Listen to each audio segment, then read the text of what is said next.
Hey everyone, what's up? Welcome to another BRAP. We got a lot to talk about tonight. I did a rant this past Monday. If you didn't check that out, definitely check that out. I talked about the Redfall reviews, and we're going to talk about Redfall tonight because with me, I had to bring him back. I had to bring him back for this episode. We got Doc Dark with us, who was here with us a couple weeks ago, and I said, you know what? I got to get Doc back. I got to get him back. I got to get him back on because I needed a rational Xbox fan to talk about Redfall, to discuss Starfield, to discuss the Xbox June showcase. Doc, welcome back to BRAP. Hey, I appreciate it, man. Thank you so much. I'm sorry, chat, if my spirits are a little bit low. I've just been going through some things this week. But yeah, we're gonna go ahead and get through this podcast. I'm willing to answer all difficult questions, and I'll try to tell the truth and nothing but the truth. So help me God. No doubt. And then we have Returnal panel member. We have Game Logic with us. And Logic, I know you have a lot to say about Redfall and all things Xbox. This might be your, I guess, I don't know, your final, I guess, I don't know, describe it.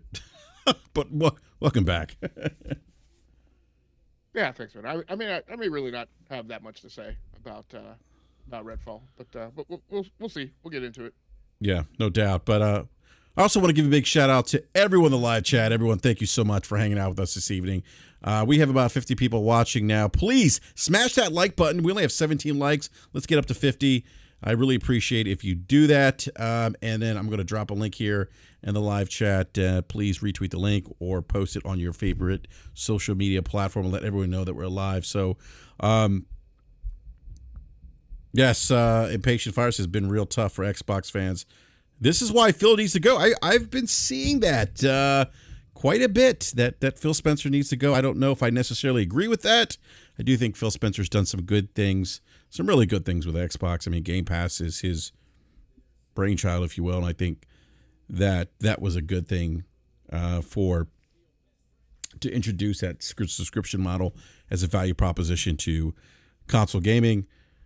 So I'm not going to say that he needs to go, but I will say that I do think, and we'll talk about this here in a little bit, there's some things going on that are a little bit concerning to me as somebody who's a fan of the Xbox console, someone who owns an Xbox console, someone who's an Xbox Live beta tester, in case you didn't know, and someone who's owned an Xbox every generation that the Xbox has been around. Been on the Xbox platform for 22 years. This will be 22 years in November. But Doc, let's talk about Redfall, because Redfall was the game that was, let's face it, was one of the pillars of 2022 for the Xbox Series console. It was going to be the first exclusive, first party exclusive that was going to be exclusive to the Series consoles. The first AAA exclusive to the Series console. The first, again, pillar of 2022. We know Starfield's coming. This game was also delayed, which leads me to believe that, God, they wanted to release this game last year, I believe it was, and then delayed it. And what would have they given us if they'd released it then? And that kind of gives me a little bit of There's gives so me much. Halo There's Infinite vibes. so much to go in. There's so much that goes into this freaking game. And what bothers me the most is everything right now that you just mentioned, right? I wish I could have stopped and said, no, nobody said that. No, nobody was expecting that. No, that's not what this game was supposed to be. But everything you just mentioned was exactly that. From the beginning of this generation, I've been saying that the reason I'm enjoying Xbox and I'm enjoying Game Pass is because I don't care whether or not a game is AAA. I don't even know what that means really. I don't know what the budget of these games are. I don't know if a game is first party, second party, third party. I don't know what any of that stuff means. I see a game on Game Pass, I want to play it, I try it, and if I like it, I like it, right? But the problem is that this game has been touted by Xbox influencers, Xbox themselves, by the fans, by everybody as, oh, this is the big title, along with that other game that we're gonna talk about. And it came back to bite them, it to bite them in the behind because of what just happened. This I'm so frustrated right now. I'm frustrated because this game wasn't supposed to be put on this pedestal. And I want to blame everybody. I don't just want to blame just one person. I want to blame everybody. I want to blame Xbox for not coming out and setting the expectations correctly. I want to blame every single influencer that got to play this game and didn't freaking tell us exactly what it was. I want to blame Xbox for showing all these games on PC and not showing them on the Xbox Series X. There's so many things that I want to blame. And then here's the thing: stop setting expectations, Xbox. That is not your job anymore. You have failed at setting expectations. The win, think about it. Their biggest Yeah. win this Yeah. year was a surprise. Hi-Fi Rush was a surprise, and that is arguably their biggest win this year. Yeah. Don't even say, just drop things, because if you give a date for Starfield like they have, then Starfield has to deliver on that date. And the problem is that if Starfield's not ready, I don't care. Yeah. Keep on delaying it. Xbox already has no game. I'm telling you, my frustration is through the roof. I Not have going to make it, by the way. Not going to make it. Starfield not going to make that date. Wait, you're Game Logic. You're saying that Starfield is not going to make that November date, or no? I'm sorry. Correct. It was chosen. It was chosen as early September, way early in the holiday release season, so that it can slip as much as 2 months, and they can still claim that they made holiday 2023. There's no way that a Todd Howard Cannonball special, makes it and lands the date and sticks the landing in an early September release date of a holiday season. Wow. Game Logic, I hear you, but before we get on Starfield, because we're going to set the record straight for Starfield. There is no expectation for Starfield for me, just so everybody knows. But back to this freaking game, to Redfall. I have dropped 3 hours and 14 minutes into it. Have you guys played it already? Yeah, I played about 2 hours of Redfall, and to be frank, I'm not going to go back to it. That would be a big no for me. I have better things to do with my time. Okay. I also stuck to my guns at not making sure I wasn't going to play this game at 30 frames per second. So I played it at 60 frames on my PC. Now you guys want to know what type of PC I have? This is going to be embarrassing. My PC has an i7 9th generation with a 1660 Ti, and it's a laptop, and I was still able to play this game at 1080p medium settings, 60 frames. You're telling me my Xbox can't do that? Apparently not, Doc. How? I'm gonna say it again for the chat.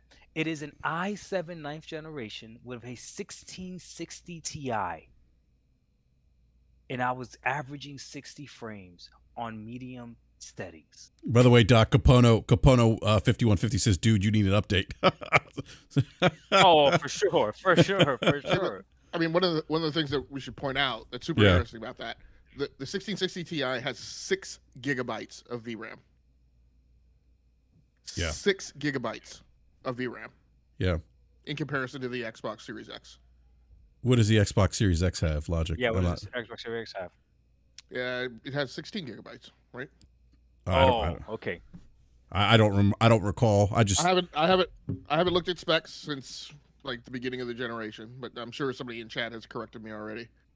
Well, no. The whole point is my Xbox Series X, spec-wise, is supposed to be way more powerful than my freaking crappy laptop that I got like 4 years ago. You know what I mean? Like, it shouldn't even be comparable. I'm playing Redfall averaging 60 frames.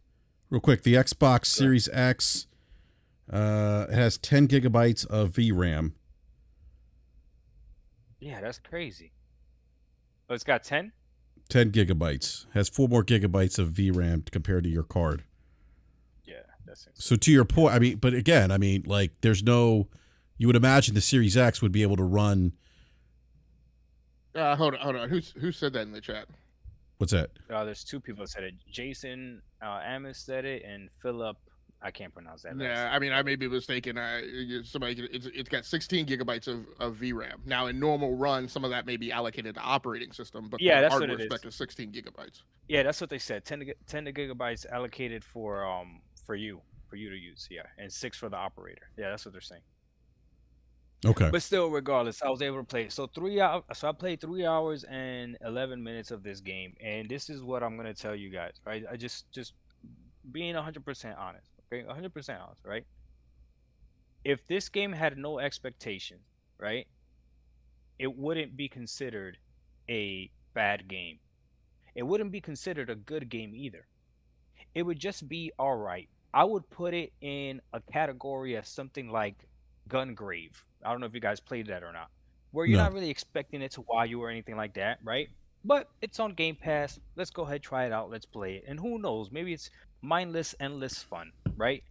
And that's all this game is. But when you're saying that this is a AAA game and you're saying that this is a big game and this is all this other stuff, then you're comparing it against the other big games that are out there. So you got to compare it to the freaking Horizon Forbidden West. You got to compare it to the God of Wars, right? Which are cross-generation games that take a pull on all of this. This is an embarrassment. That's the whole problem. It is a huge embarrassment. And what pisses me off the most, sorry for cursing, about all of this is the fact that this allows the ponies to run with that freaking narrative. These are the types of games that you're going to get on Game Pass, as if we haven't gotten great games on Game Pass like a Plague Tale Requiem or games like that before. And it's like, oh my God. And again, Xbox did it to themselves. Xbox did it to themselves. I see what people are saying when they're talking about Xbox can't manage games, Xbox can't manage studios. I just made a video. All I want is for Xbox to make deals with third-party studios. Don't even talk to them. Don't even deal with it. Just make the deals to get the games on Game Pass. I don't want them touching anything. Just leave it alone, because if this is what's going to continue happening, then I have a problem with it.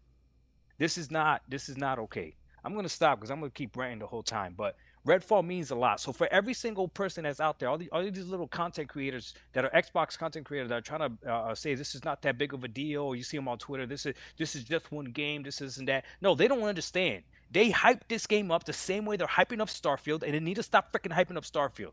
They need to stop hyping up Starfield. All they have to do is just sit back and let's see what Microsoft does. That's it. That's it. Have no expectation. Sony has a certain level of expectations. Nintendo has a certain level of expectation because they've made it that far. We know who they are. Microsoft is not there. I'm sorry. It is what it is. They're third place, and it is what it is. That's it. Here's the super frustrating thing, Doc. Is it's not just the content creators. It's not just the people who are monetizing and making bank. What's super frustrating is, and this is, and like things like this happen to me when I'm on my own Twitter page, on my own wall, minding my own business.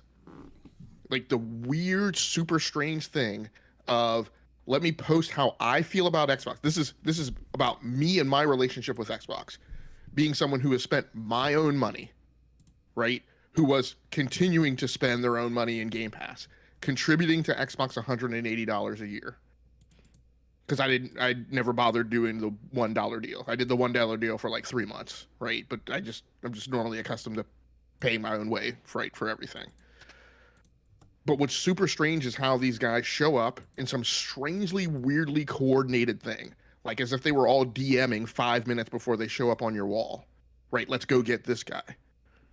And they miraculously show up at the same time and dogpile and shout down your opinion and try and get you to shut up.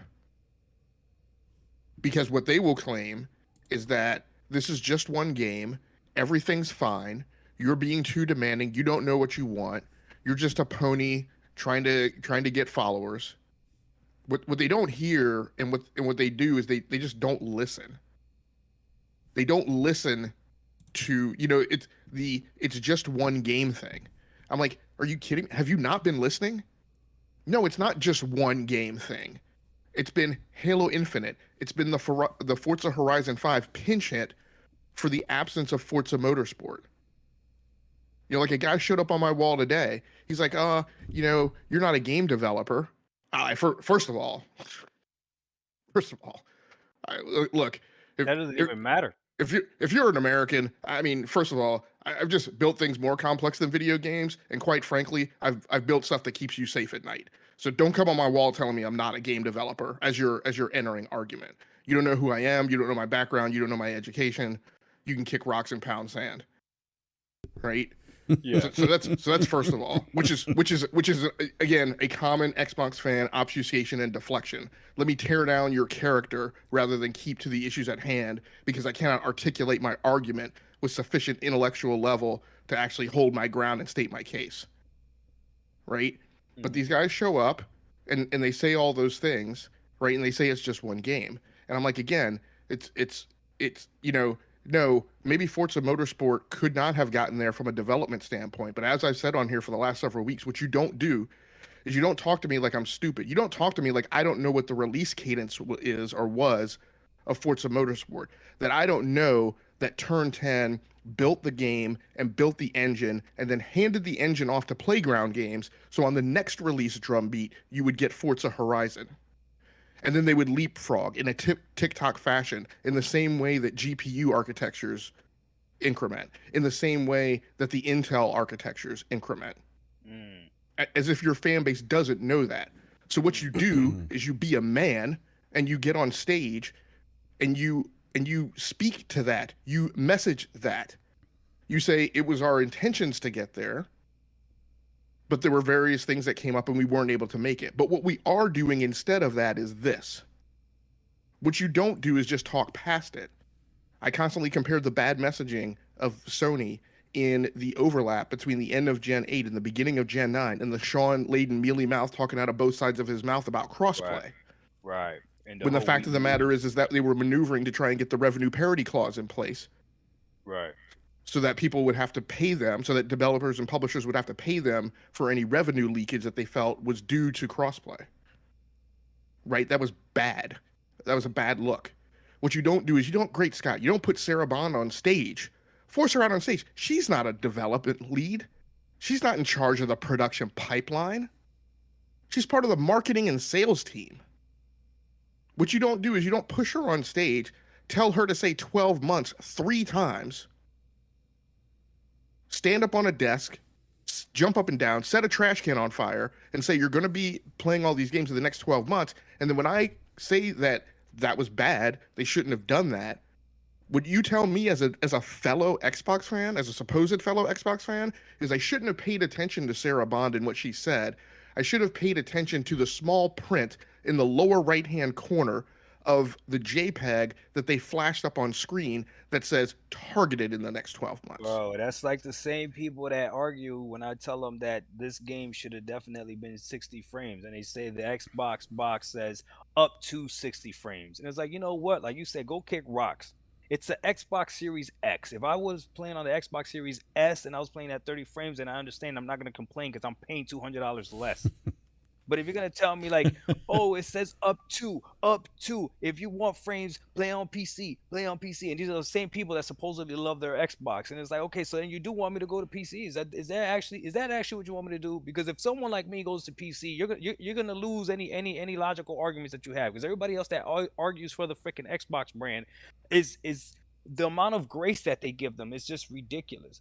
But let me tell you something, Game Logic. When those people said that to you, as far as this just being one game, they would have been correct. They would have been correct because it is just one game. But the problem is they grabbed this game and they put it on a pedestal. This game, no one's going to lie to me and not pretend like this game, Starfield's obviously bigger, but this was the game that was going to get us ready for Starfield. After this game, what faith do we have in Starfield? What faith do we have in Starfield? Starfield's supposed to be bigger and more ambitious than this. What faith do we have? And it's and again, it's because of what this game represents. There's games on Game Pass right now that you can enjoy that are worse than this game. But the fact is you didn't have that same expectations for them, and you're perfectly fine. It's okay, but when you make this game out to be something grandiose and it's not, that is the problem. That is the problem. So yeah, all they're doing is they're trying to act like this game wasn't a big deal. and they are the ones that made it a big deal. The same way that there's people out there that made the Activision freaking deal bigger than it was supposed to be. When in reality, man, and I hate to admit it, a lot of PlayStation fans are correct when they say you didn't lose anything. You still are gonna have access to Call of Duty. The only difference is it just won't be on Game Pass. So what did the Xbox fan really lose? Oh, they lost the potential win. They were looking for Right, a reason to dangle their junk in PlayStation fans' face. right, Right? right, They right. have so-called quote unquote leaders of the community that night tweeting that, oh, if this deal doesn't go through, all the PlayStation fans will be looking, and everybody who teased me and teased Jez and teased this person and that person, so don't let them get away with it. We literally have a so-called leader of the community riling the Xbox fans, telling them don't let them get away with it. And I'm looking at this exchange and I'm like, is this really where we are? Is this what we're actually using as justification and rationale is that Yeah, because we got pushed down in the dirt by the bully on the playground, that needs to inform our behavior. right. And and And, on and, and on the other side, the PlayStation fans did the same thing. As I even asked, like, okay, if you're a PlayStation fan and you're celebrating that this deal is not going through, what are you celebrating? That I can't get this game on Game Pass? If you really ask me, I think that's kind of messed up. Why do you care how I access this game? You know what I mean? That's what you're celebrating, that I can't get this game on Xbox. And then they always turn around and say, no, we're just glad that Microsoft is not going to damage another franchise. And then they like to act like Call of Duty has been the greatest thing ever since sliced bread when they haven't even been playing Call of Duty like that. So just the disingenuousness that goes on in this community to me is just ridiculous. You know what I mean? It's just but ridiculous. but let me throw out a reason for you to pump your brakes on that one, just so I can throw some validity on it. Here's where my concern is and was. I do play Call of Duty every year. I play it on Okay. multiple platforms. I often pay for it on multiple platforms, except Vanguard, because that was a crap Call of Duty, and so I'm not going to play that. Okay. So, although I did buy Vanguard once, I just didn't need to buy it multiple times. So my concern was, and this is a thing we're going to get into tonight.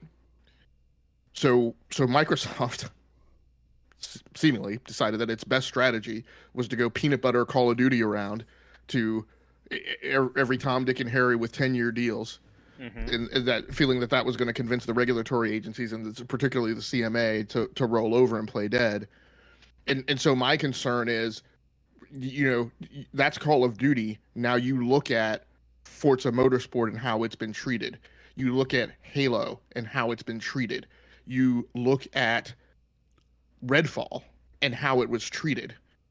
And the question I ask is, when I take Call of Duty and peanut butter it around, and now I've weaponized it to grab market share, and the whole point of my business model is to drive the subscription model.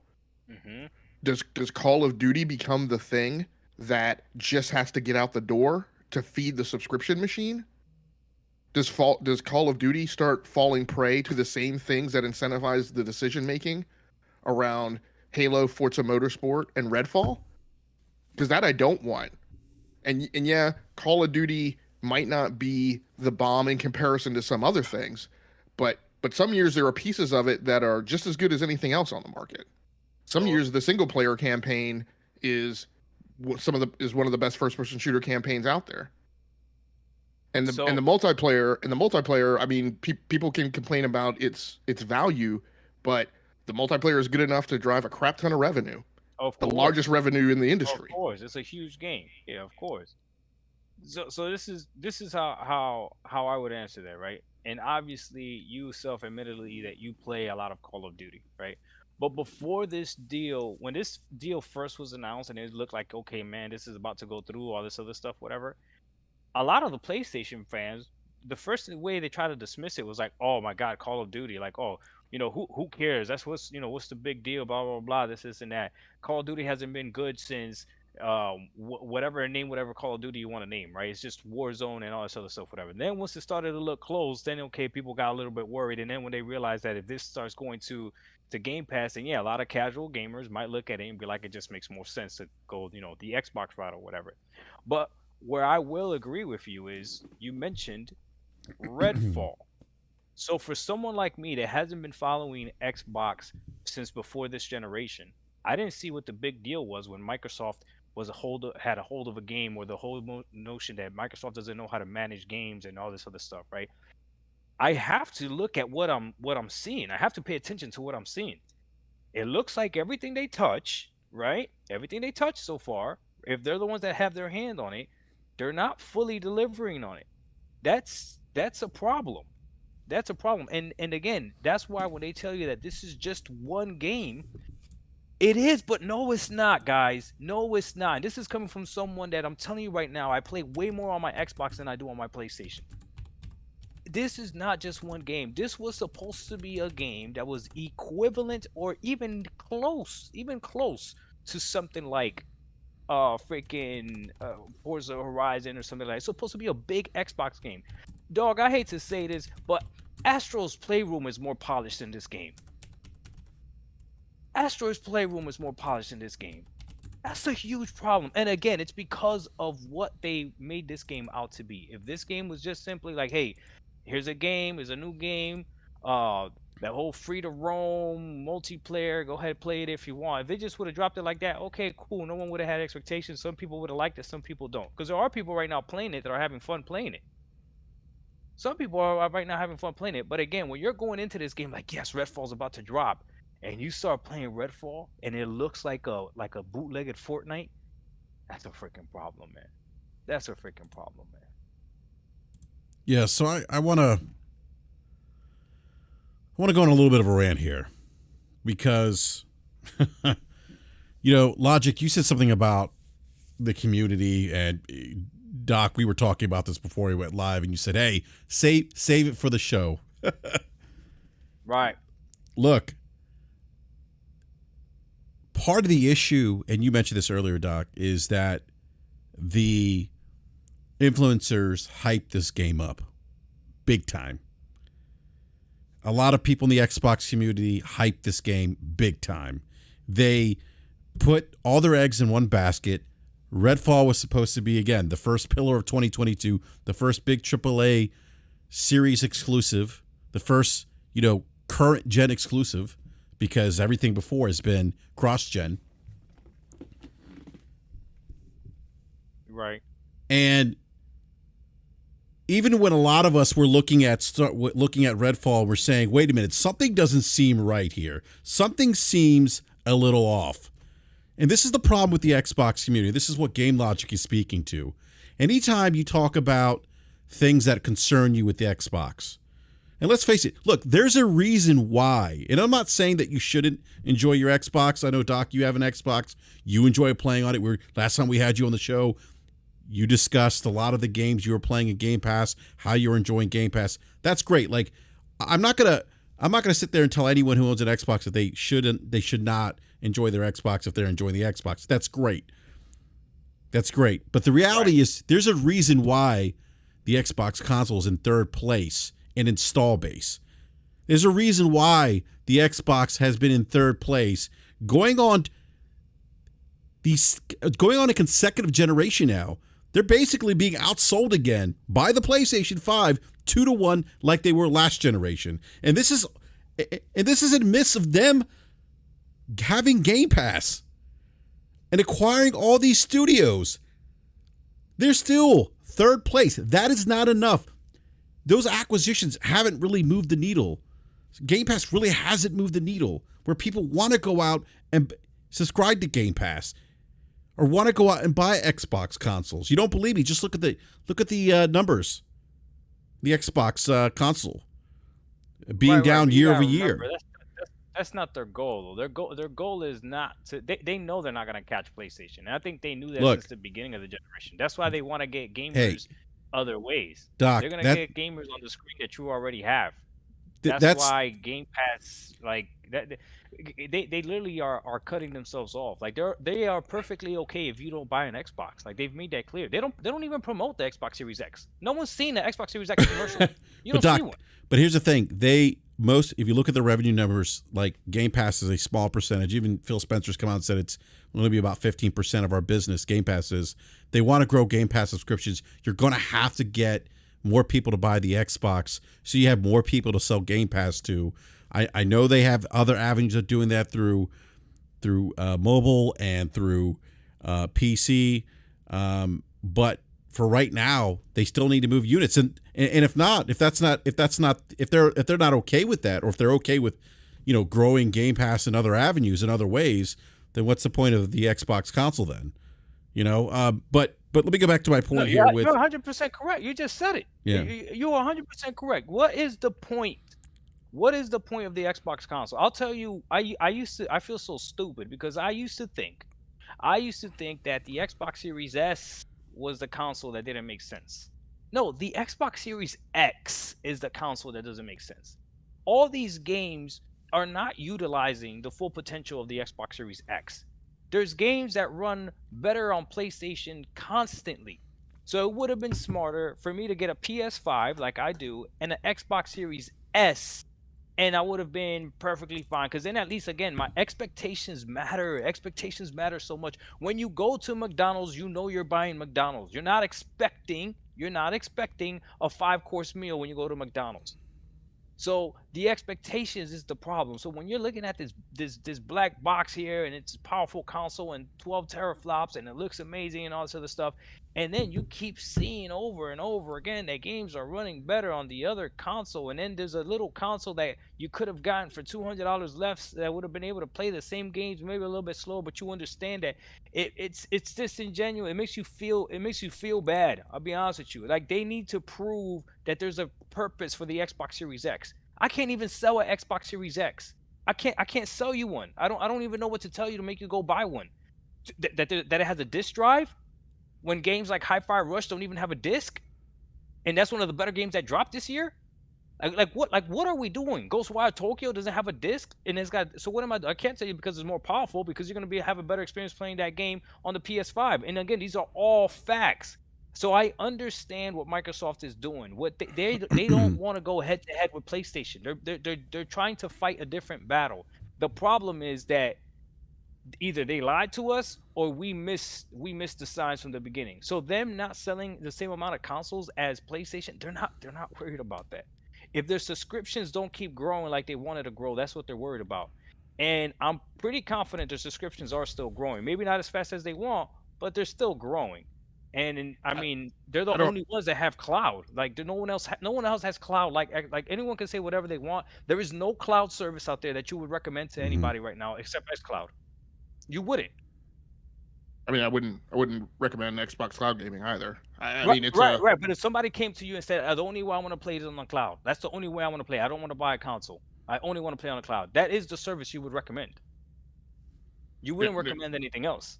No, I would try and talk them out of going cloud only for right now. I mean, you want to do cloud?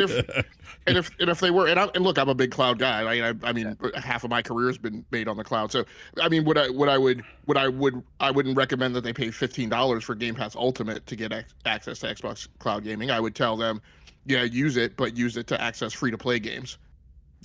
And save your pennies until you can buy a console.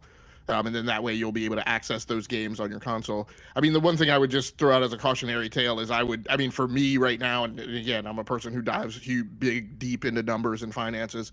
I would maybe hold position on what we think is happening with their subscriber numbers, because they are not reporting them, and they haven't since early 2022.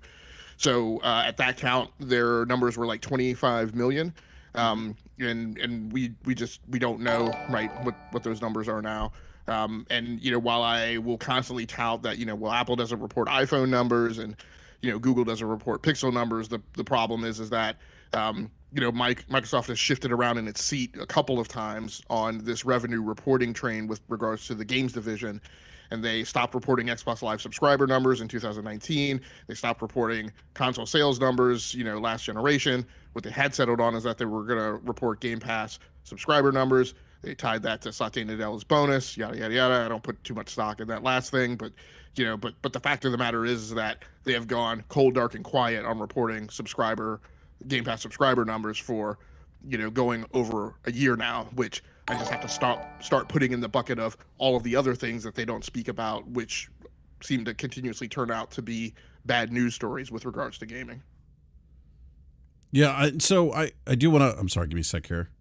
One thing I do want to say though, and kind of going back to the community, one of the things that's really unfortunate is with regards to Redfall, I'm seeing people say, "Judge for yourself." Well, first of all, that to me is the ultimate form of deflection. Somebody can read a review, and we talked about this earlier today, Game Logic. You brought up this very point. Someone could read a review. I'm not saying look at the score, actually read the review and pick out certain things in that review and decide for themselves based on their own preferences, their own experiences in gaming, and figure out whether or not a game is worth their time.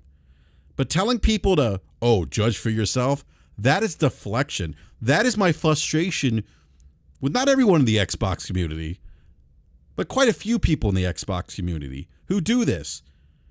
Just look, the game isn't good. Stop the deflection. Hold them accountable. I mean, you have what's worse is you have influencers who have been monetizing off the hopes and dreams of people in the Xbox community. Stop listening to them. Colt Eastwood is one of the biggest offenders of this. He is super disingenuous. He's telling people, he did this preview. If you listen to the preview, his preview that he did when he was flown out to Los Angeles, and let's face it, he cares more about monetization on his channel and keeping people coming back so he can make money off them and marketing for Xbox and having access to Xbox, having access to Xbox leadership that he does probably about that he probably cares about that he cares about that stuff more than actually being honest. Being honest. It's all about monetization. It's all about making money off people's hopes and dreams. But it's not about accountability. It's not about being honest with your listeners. Be honest with your listeners. Don't bullshit them. Because at some point, people will start catching on. And that's happening now. I'm starting to see the dialogue. I'm starting to see the conversations. I'm starting to see people call him out. Not just him, but other content creators. You know, and with him in particular, what's really disingenuous is when he tells people, hey, I'm not to blame for loving a vertical slice of Redfall 3 months ago. The rest of the game is lazy and uninspired. Do your own due diligence. How about you stop being disingenuous? How about you start being honest with your listeners? Because I played 2 hours of that game, and I could tell the game wasn't good. I could tell even before the previews that something was off. Everyone owes an apology to the IGN person who everyone said couldn't play, was a bad player. Remember that? What was he saying? So was he saying that the section that he played was better? Yeah, he's saying the section that he played was something he enjoyed. The best mission in the game. Yeah, and look, the game's just not good. That mission, you could look at. I mean, it's just not. It's nothing that I've played is any. I mean, it's just not a good game. And when he said that, he basically said, and he said something to the effect that there was concerns about the gunplay, gun mechanics in Redfall, and that id Software and Machine Games have come out to help with the gunplay in Redfall, and it shows. If you play this game and you've actually played any game from id, any shooter from id, any shooter from Machine Games, no. It does not show. It does not show. It does not show at all. You basically, what you've just told me is you've never played Doom. You've never played Wolfenstein. You can't make that. You can't say that because it's not true. I've played those games, those id games, those Machine Games. It doesn't show in Redfall at all. If anything, it shows more like an arcane game. The game has an aesthetic feel of an arcane game. But it's just like it's ridiculous. And the lack of accountability, I'm telling you, I'm starting to think that, a lot of the leadership at Xbox are like, hey, whatever, we can give whatever they want. They don't care. They'll eat it. we've got these influencers who do free marketing for us, who have tremendous influence over the community. We're good. We can give these guys whatever they want. And let me tell you something else, because this is the other thing people bring up. Oh, well, you know what? We got Hi-Fi Rush. Yes, Hi-Fi Rush, great game. But like Logic has been saying, where are those S Tier AAA first-party exclusives? And when we had you on the show last time, Doc, and I said to you, and I talked about all those games that released on the original Xbox, Ninja Gaiden, Halo Combat Evolved, Mech Assault, Splinter Cell.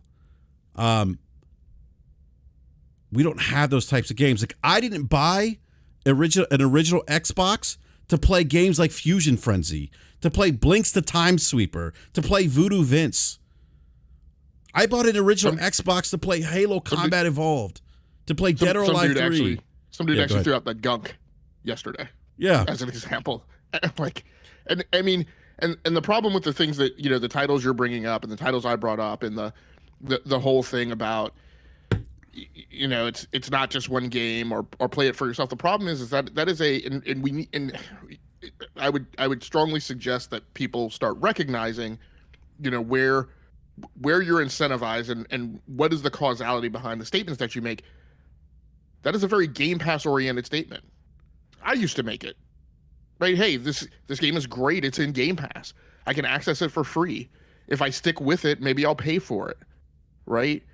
Yeah. But just like you said earlier, right? But the thing that, I mean, for me personally, I don't know where everybody else is in life, but, you know, as an adult, I got home, family, job, other stuff to do.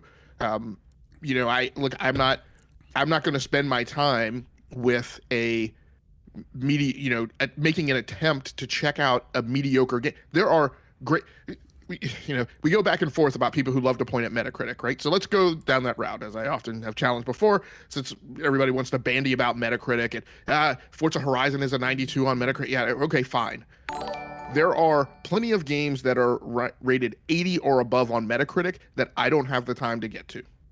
So I'm not going to take the time to go after a game that's rated 64 on Metacritic. Right. And then people say, oh, well, you shouldn't just dismiss it for 30 frames per second. Again, I'll go down on one of my truths. Like, look, every gamer has their nopes. Right. Right? Plenty of people say Elden Ring, nope. Souls game, nope. JRPG, nope. My nope is, one of my nopes, is a first-person shooter that doesn't click at 60 frames per second. I'm sorry. That's one of my ground rules. So, no. Right. I don't feel obligated to play it. I shouldn't check it out to make my own mind about it just because it's in Game Pass. I have been on this podcast 99 bajillion times stating the fact that my time is far more valuable to me than money. I pay people to do stuff that I don't personally think is a useful use of my time. When I spend more time doing something than if I get less out of doing something than I would get out of putting in an hour of work in and getting paid what breaks out as my hourly rate, that doesn't make sense to me. Again, I won't say that. But look, I'm not gonna mow my own lawn, right? If I could make more money spending an additional hour at work, then I pay somebody to mow my lawn. I'm not gonna spend an hour playing a game that from everything I see and smell and hear about it from people I trust, because you have to make that determination as a gamer, right? I'm not obligated to spend my time doing that. Why? Because Xbox put it out and I'm supposed to be an Xbox fan?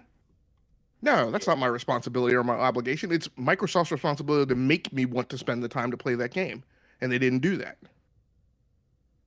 Yeah, that's a great point, Hamp. The other thing too that's kind of frustrating is that when you as an Xbox fan, when I sit there and I say I want better from Xbox, people come in and shout that down.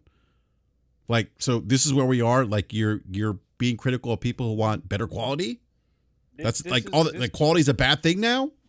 No, BRAP, this is where at this point I do have to shut that down. Like, how much more does Xbox have to show you that they're not going to meet that expectation before you just realize what they are?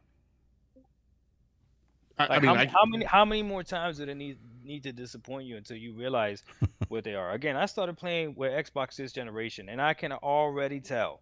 I already know. I already know what I'm getting from Xbox, and one of the reasons why, to me, I don't think firing Phil makes sense is because the only thing that Xbox has going for it is Game Pass. That's the only thing.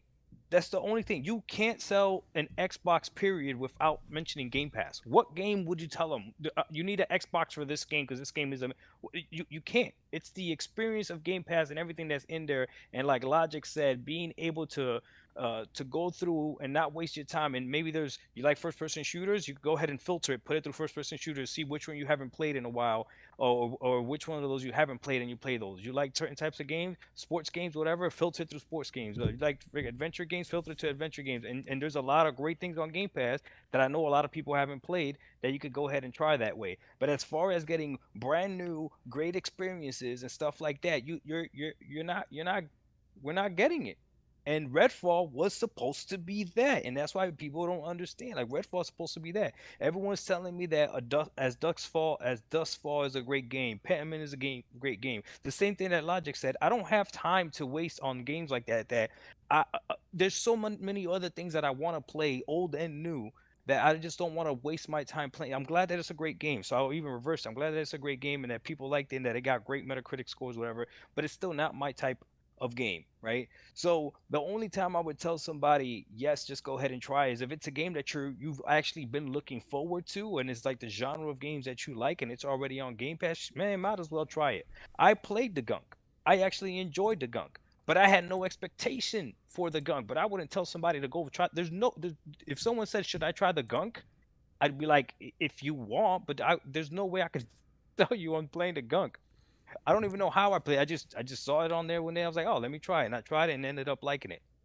That's it. But there's nothing. Microsoft is showing us who they are, guys. They're showing us who they are. What's worse, though, is that they're trying to do this with $70 games, though. That's the problem. Yeah.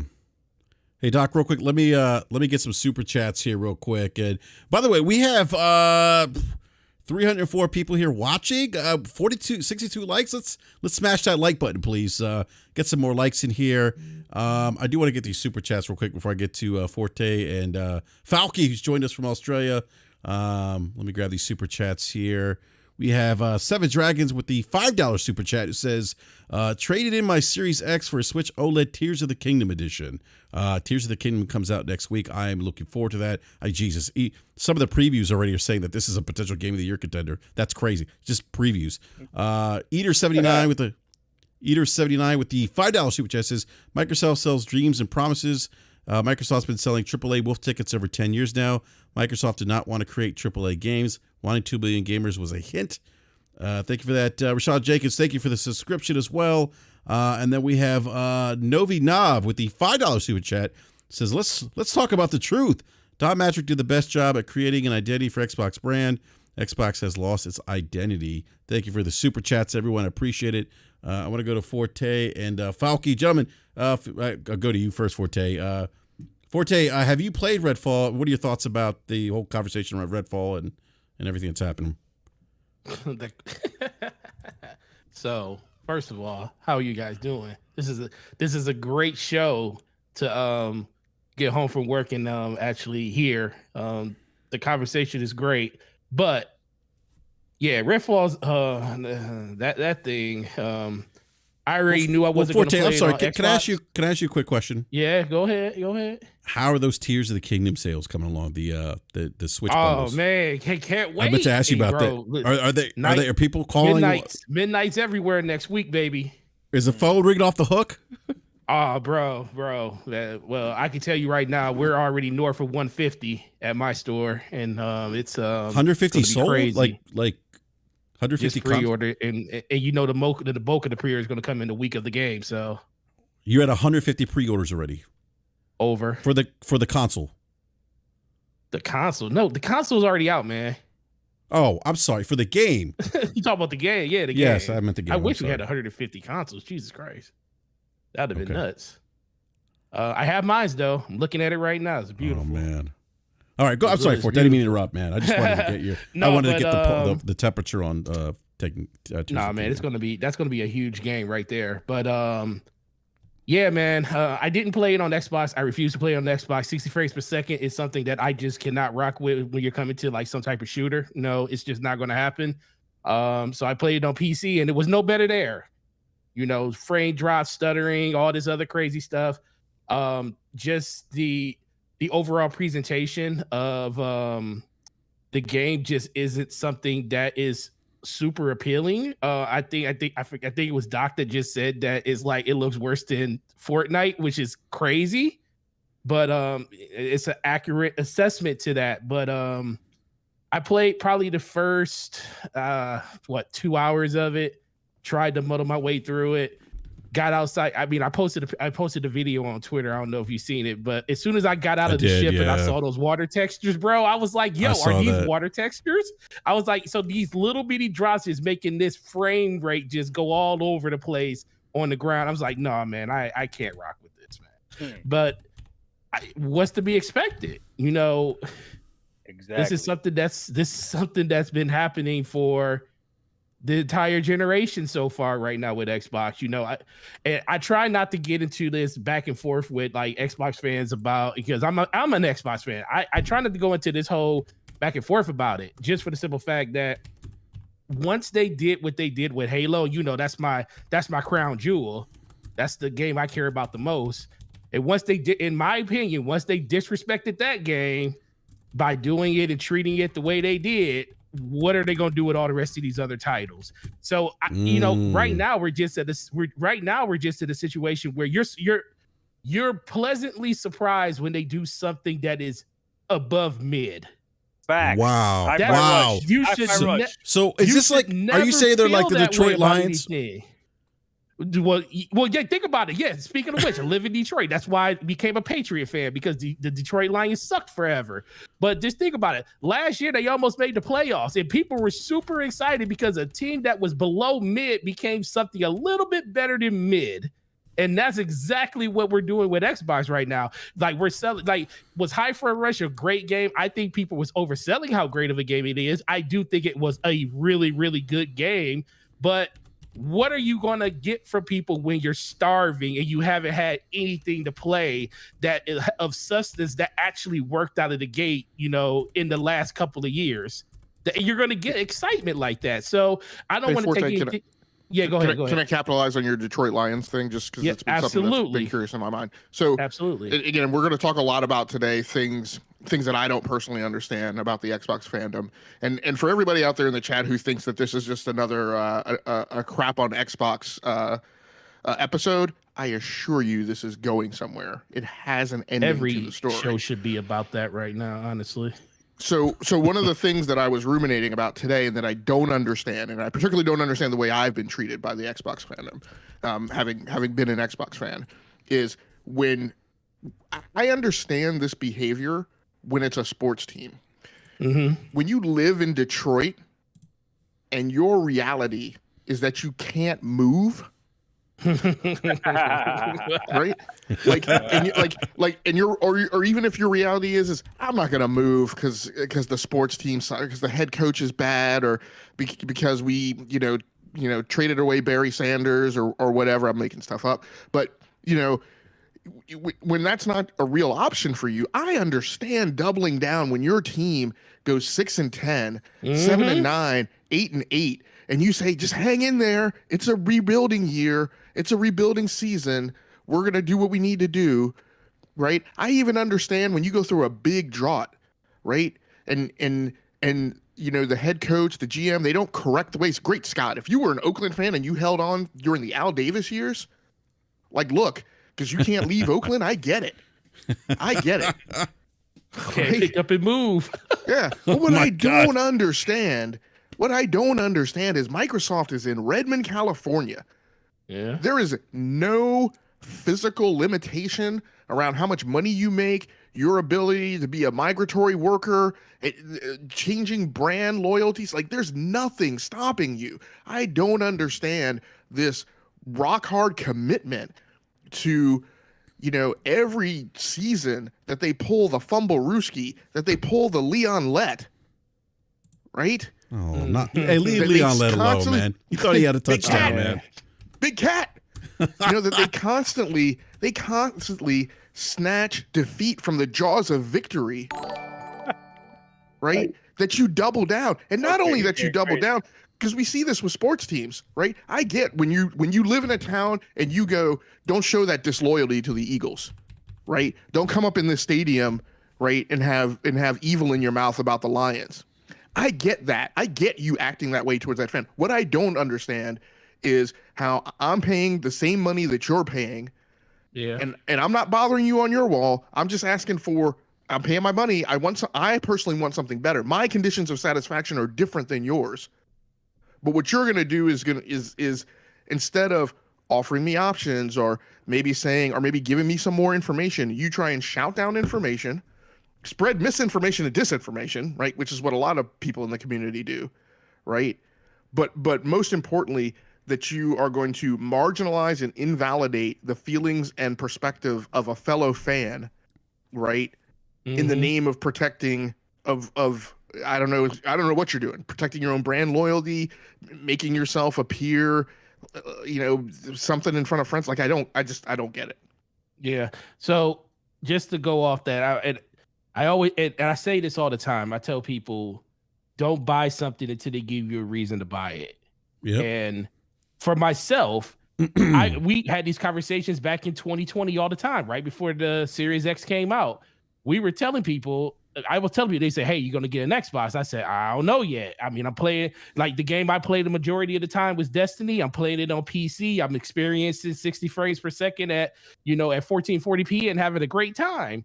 And I don't need to be on Xbox. But then, Bungie came out with that announcement saying, yo, PlayStation 5 and Xbox Series X at launch is going to have 60 frames per second. And I'm like, oh, shoot, I can get away from these cheaters on PC? Oh, I could go play with my friends on consoles, because guess what? That was before crossplay was a thing and you couldn't do cross migration. And I was like, and I told people then, I said, the unfortunate thing is I'm only buying this system because my friends are mostly on that system. And it was a third-party publisher or a third-party entity outside of Xbox that was actually making me do it. Because I want to play over there because it's a better experience. But a lot of these people, they're buying it just because they want to say that they're supporting and stuff. Or they're saying, oh, I just want to have the latest and greatest thing. I don't have a Steam Deck in my house. As much as I want to have a Steam Deck, I just don't find a need for it because I just don't need it. Now, everybody else is going to sit there and say the reason they buy things is differently. But as long as you're going out and supporting things like this, we talk about Nintendo all the time. The reason Nintendo can keep doing what they're doing is because people like me will go out and buy like 4 or 5 different versions of the Switch over the course of like the generations that have been out. Bro, why do we even do that? How do they get us to do that? I have 2 Switches and I only have 2 hands. Well, listen, because it's something about wanting to, especially if it's good and you use it and you have an attachment to it, you'll always do it. Like there's not a day that goes by I don't pick up my Switch and play it. Even if it's just crazy this sounds. This is gonna sound crazy, dude. I have a Switch OLED and a Switch Lite. Do you want to know what I told myself I bought the Switch Lite for? Why? So it could be portable. The Switch is portable. I'll go you one further. You just wanted the lighter Switch to carry around. Exactly. Yeah. No, I'll tell you exactly what it was. I got the one that looked like that's the GameCube color, and the nostalgia got me. Oh, so they got you with the colors. Yeah. But see, but guess what, Doc? You know the reason they're over almost at 130 million consoles sold is because of things just like that. The idiots like me. You're right. Yeah, it's things like that. Why you think they're gonna come out with a special Pokemon version of Let's Go Eevee and Pikachu with a yellow and brown Joy-Con? And guess what? They're gonna sell out like crazy because everybody's like, oh, I can only get that variant with that Joy-Con configuration if I buy a new system. Absolutely. So, but the only reason they can do that, guys, the only reason they can do that is because the games that they make are fire to those people. They don't mind spending the money because they say, you know what? I like to collect these things because I know I'm going to get value out of them just because of the games that are coming to the platform. Just like the reason PlayStation sells very well. And honestly, Xbox does well with that too. But like Doc said, it's because of Game Pass. If they didn't have Game Pass, man, can you imagine where they would be at if they didn't have that? Because I have people that walk into the store and they don't buy games. They just come in and say, hey, I need to get Game Pass. I need to get 3 months of Game Pass Ultimate. I need to get this. I need to get that. I need to buy currency for my Xbox so I can get Game Pass on there. You know, they fostered this ecosystem since 2017 that we all like. Back in 2017, everybody hated this thing. They was like, oh man, I can't stand, you know, the fact that Play Anywhere was a thing, and you know, PC gamers are getting the ability to play all our games, and there's games on PC that's not even coming to Xbox. That was a whole thing in 2015 when Shannon Loftus would come out and say that, you know, there's no cross between PC and Xbox at that time. But Microsoft saw what was happening. They saw the writing on the wall. They was like, oh, people not buying our games anymore. So what do we need to do? We need to find a service that fits us, that fits the scheme of Microsoft, which is turn all of their stuff, their software into services. And now they're going to say, hey, why do you think the dollar deal stuck around for so long? They said, we're just going to get as many people into this funnel. And then that funnel is going to get to a point where we're comfortable enough to turn it off and say, all right, now you guys are used to this. And that's how they're selling it now. Now, they want the systems to still sell. I think it is still important to them because that's how you drive up the number. But it ain't got nothing to do with that subscriber number for Game Pass. That number they care more about than anything. Right. Well, this is part of the concern, right? And first of all, I want to I don't know, interject a thing about the subscription model and the software as a service model. Logic, real Absolutely. quick. I want to give real quick before you. Shout out to Data being all dapper. Well, yeah, real quick. I just want to introduce Falky real quick because he's coming live from us from Australia, which means that Mankind made it to Thursday. What's up, Falky? We did. Yes, sir. How's it going? Yeah, no, Thursday's a nice day, actually. The world's still crazy. Xbox still exists, amazingly. Oh, man. And yeah, humanity's doing all right. We're doing all right. Go ahead, Logic. So just before... Oh, go ahead, Falky. Yeah, I was just going to say, I didn't mean to jump in front of Game Logic, so all good. Go ahead, Logic. I got something in this spiel for you too, Falky. So the one thing I just want to say before I get to that is that, you know, because a lot of people will poo-poo on the software as a service model, and I often talk about how, look, the reality we need to acknowledge is that from a technical perspective, some things are going to go down in the gaming industry because the rest of the world is going that way technologically. And so software as a service, hosted services, those things are going to happen. But the difference because people like to draw this comparison all the time is Microsoft Office versus Game Pass, right? Microsoft has done things with Microsoft Office to make it more of a need. First of all, they own that market, right? And they've done things to be less draconian than they used to be about things like continuity, about being able to be on a Mac and work in your Microsoft Office thing, right? And then go to work and access your same Microsoft Office thing. To access that Microsoft Office thing on your Android phone and on your iOS device. So from a quality perspective and an implementation perspective and a feature perspective, and they've unbuckled it from the operating system, right? You can access it via the web, you can access it via the cloud, it syncs on your phone, yada, yada, yada. And so they've put a ton of quality of life things, right? Even though there are things about Microsoft Office that I hate, like Microsoft Word constantly trying to tell me how to write when I don't need Microsoft Word's help. But there's a difference between the way that they drive things to appear like a better value proposition than they're doing in the way that they handle Game Pass. The things that I wanted to throw in here for Falky's sake and to get back to something Doc mentioned about the whole fire Phil Spencer movement. I have believed for all time since he appeared on the scene and continue to believe in the Phil Spencer philosophy.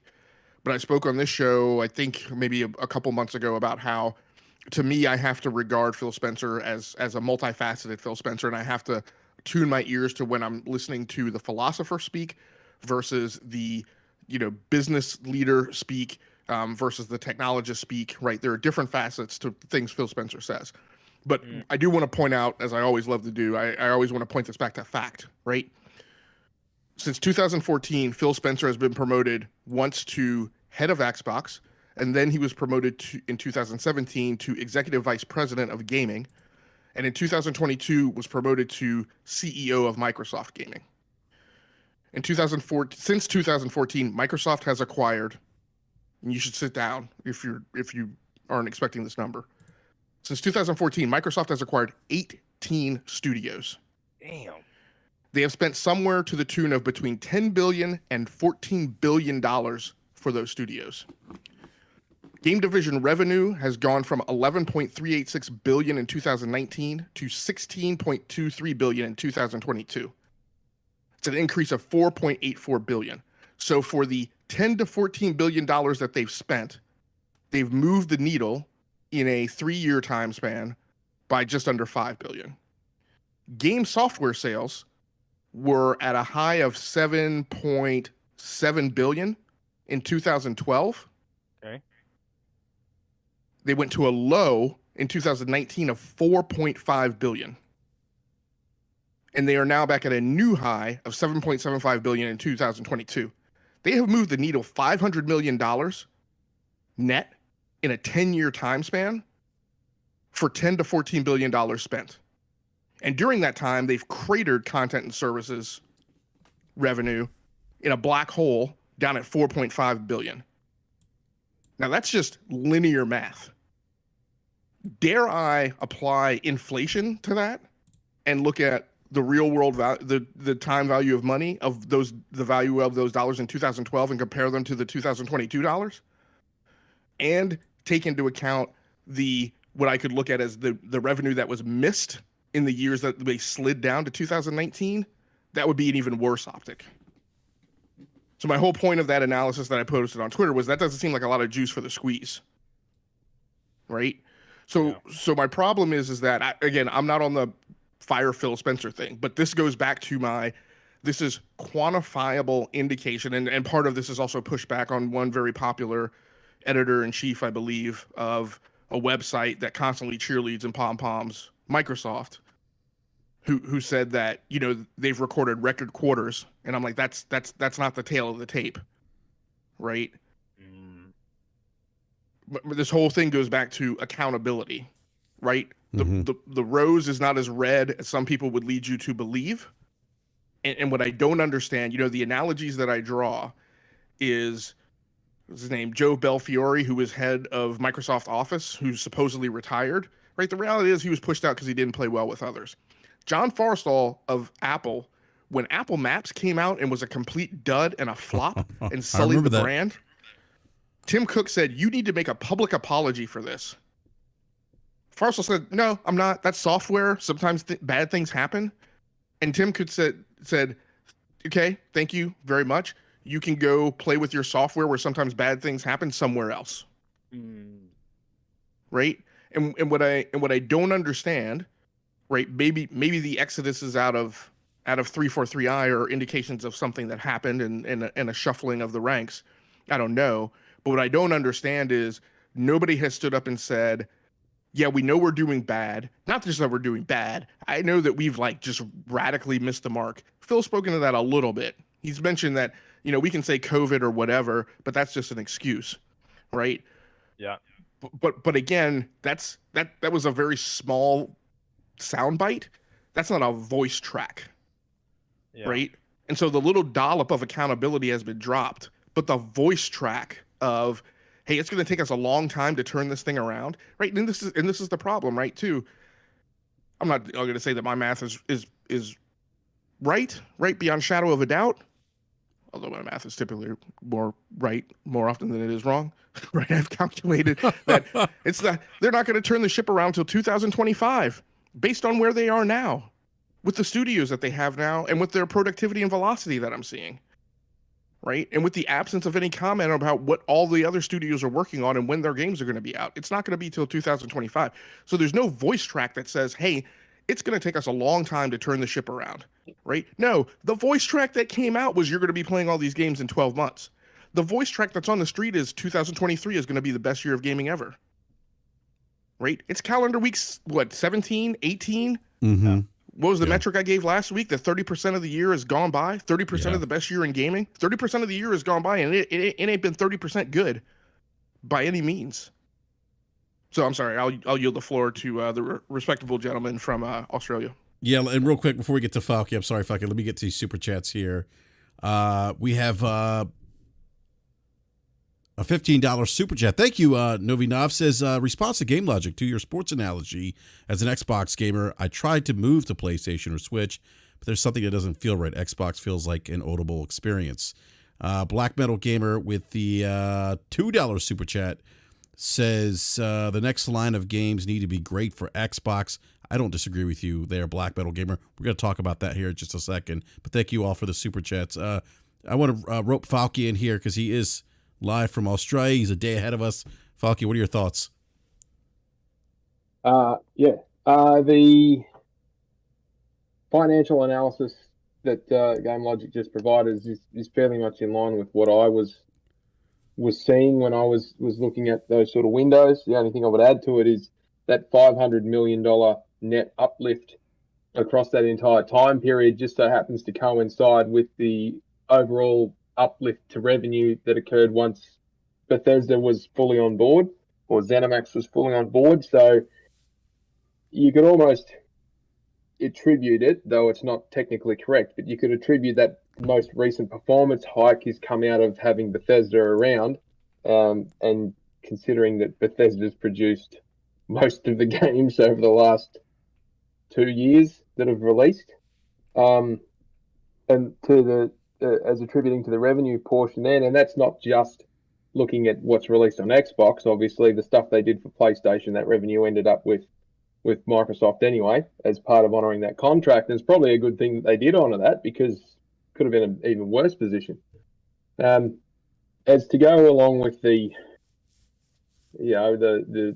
management issues, which I've spoken about a lot ad nauseum, with people are sick of hearing about it.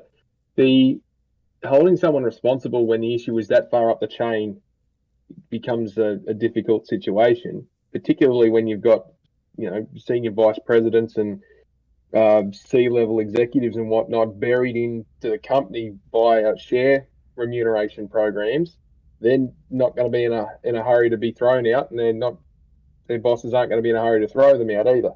So there's some complications around that. But if they really want to take some responsibility for it, then they've got to do something, and do something quick. They can't keep wheeling out this repetitive line of just wait, we promise, we hear you, we're doing best, we're doing this, we're doing that. The amount of studios that they've got that just don't seem to be anywhere, and the fact that they give such a long lead time, or hey, look, this is using it as a PR exercise to say Fable's a great example, Perfect Dark's another example. We're doing this, we're doing this, we're doing this. We're yanking at the heartstrings of people who have long desired and just would die to get one of those games in the modern technical masterpieces that they could be. Their imaginations are let run wild. They overhype it, and then we find out that it's gone back for a rewrite. It's with the rewrite. It's being redeveloped. We're still in pre-production. We're probably not going to get to production, and then it'll be 3 or 4 years before you even get something that's workable.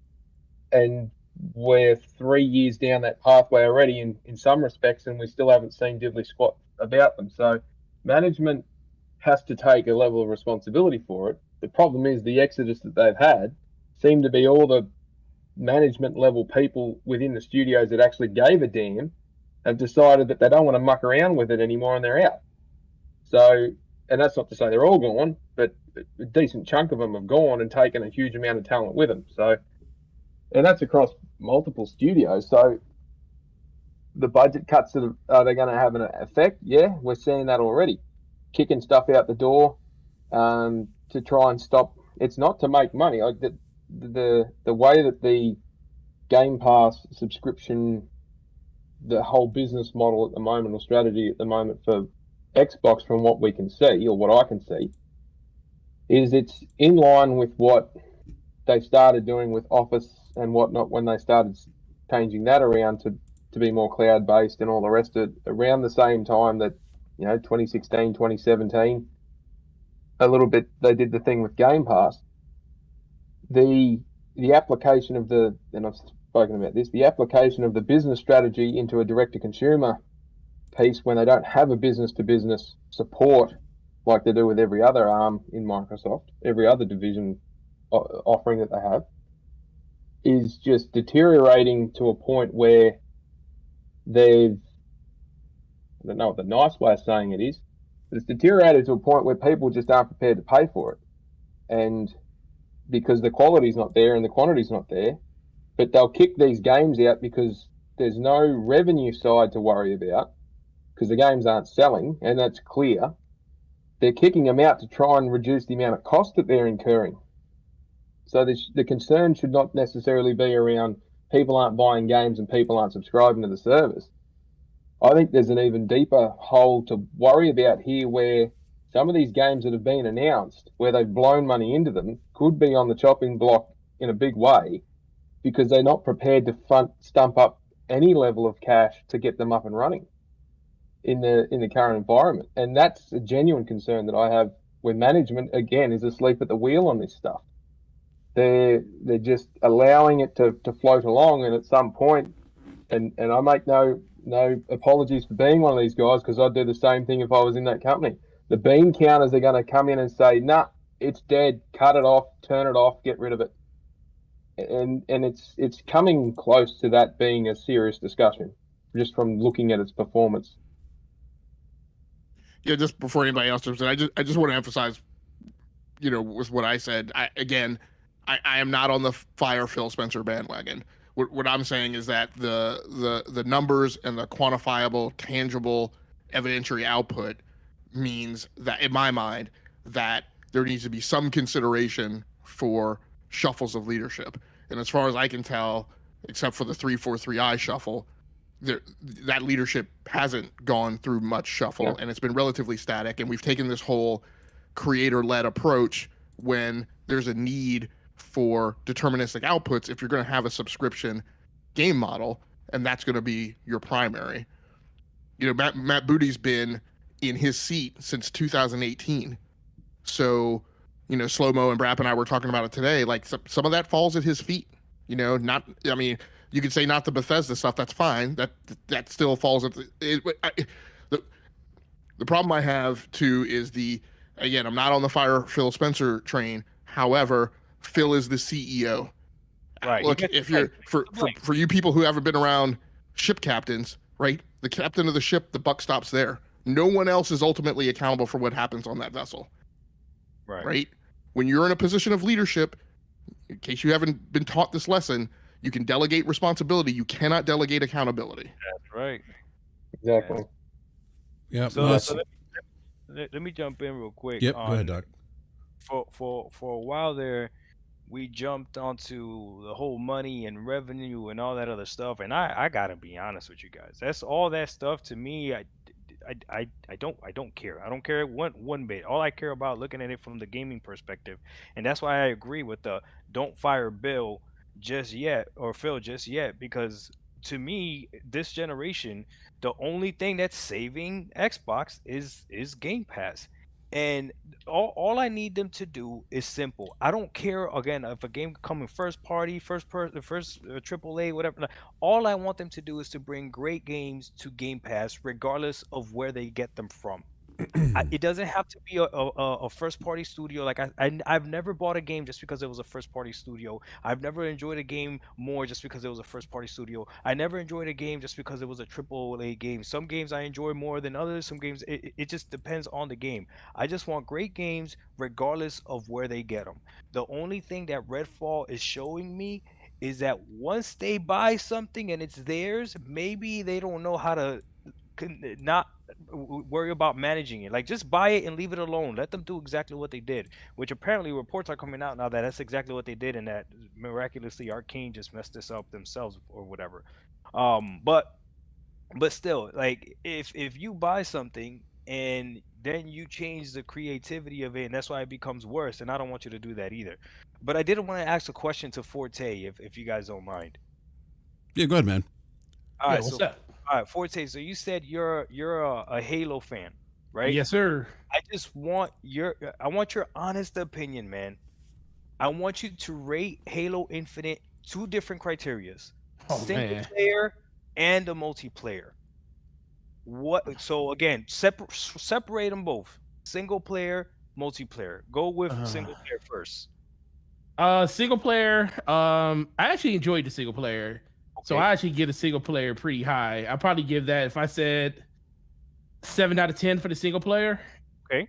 I felt like there were some things that they kind of, tried to redo. They basically tried to make people forget that Halo 5 was a thing. Basically, I kind of didn't like that, but that's kind of what they needed to do to kind of get the story, I guess, under control again. Yeah. So 7 out of 10. But when it comes to the multiplayer, now this thing, I love the multiplayer. The multiplayer is fire in that game when it works. So I can't give that thing more than a 6 out of 10 because every time I try to play it, I'll enjoy it for like a day or two. And then all of a sudden I'll start getting desyncs and stuttering and frame drops. And it's just hard for me to even really. It's like, cause I feel like they treated that game unfairly due to the fact that the 20th anniversary was right around the corner. You playing So it on they, PC? I felt like they prioritized selling 20th anniversary mugs and T-shirts with Halo on it than pushing the game out another year, like a lot of people thought they should have. So, like, did I enjoy the game? Did I play it? Yes, but as soon as I started having issues with the multiplayer, and my biggest thing, I am a huge first-person shooter. As soon as I feel like a game is making me feel like I'm bad at it, and it's not because I'm bad, it's because your net code is terrible. Yeah. That's when I check out. And BRAP will be the first one to tell you, I played with BRAP, I played with Game Logic, I played with all of them in Halo, and there are times where you're like, this is amazing. Right. But then you'll have two matches later, and Yep, you're like, yep. what happened? Yeah. Well, you got skill-based matchmaking. Better people got to play with you and whoop No, you. You ain't got nothing to do with better people. Friend me. We're gonna see No, how it ain't got nothing to do with better people having to play. I lived in the ranked playlist. That's what I'm saying, right? That's the only thing I play is ranked. Let's do it, Forte. Listen, until I started playing with slow-mo in them, I lived ranked playlists. That's all I would play is ranked. But it's like, you cannot tell me. Listen, you cannot tell me that it's not frustrating when you shoot somebody and all of a sudden a frame skips and you die and they're still running around with 1 HP. Okay. So to be fair, I play on console and I have a LG monitor with VRR and all that stuff. So I don't actually get too many frame drops or anything like that. And if I do, I probably don't even notice. I'll be honest with you. But I gotta tell you something, right? I'm so glad that you said that and the way you spoke about Halo. So chat, I want you to realize something. Did you guys hear the excitement that just got pumped in to the chat right now as soon as we started talking about gaming and actually playing a game? Oh, facts. You guys all saw that, right? You heard the excitement and everything, and the octanes went up and everything. There was a little bit challenging. Everything went. Listen, Microsoft can do that. Microsoft can give you that feeling. And for all those people that try to act like Halo Infinite is not a good game, like I don't understand it. Now I'm gonna tell you something really cool, Forte. I got to experience Halo on the Series X generation. So think about this. I got to play all the Halos freaking 1 through Halo Infinite, all upscaled 4K 60. All right. Yeah. Oh, beautiful. Okay. I fell in love with Halo 2 as well. I'm so happy for you because I boycotted that Master Chief collection. Okay, but check this out. This is the problem that I had, right? Everybody kept telling me, you're only gonna like it until Halo 3. You're only gonna like it until Halo 3. Every single Halo. Now, obviously, I did have a favorite Halo. To me, my favorite Halo is Halo 2. Oh my God, I just love being able to play as an Arbiter. I thought that was so cool, right? So Halo 2 is my favorite Halo. But I enjoyed all the Halos, even the Halo where the story was a little bit weird and you weren't playing with Master Chief too much. I enjoyed every single one. And then when I got to play Halo Infinite, especially the gunplay, oh my God, is there anything as satisfying as a gunplay as in Halo Infinite? I don't know. You tell me.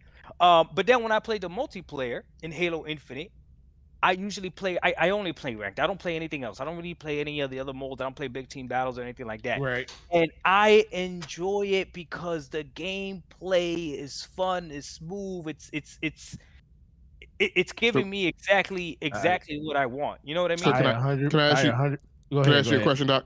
No, hold on. He said I 100% what? Agree? No, I said I 100% agree with you. There you go. No, I agree 100%. Listen, Doc, there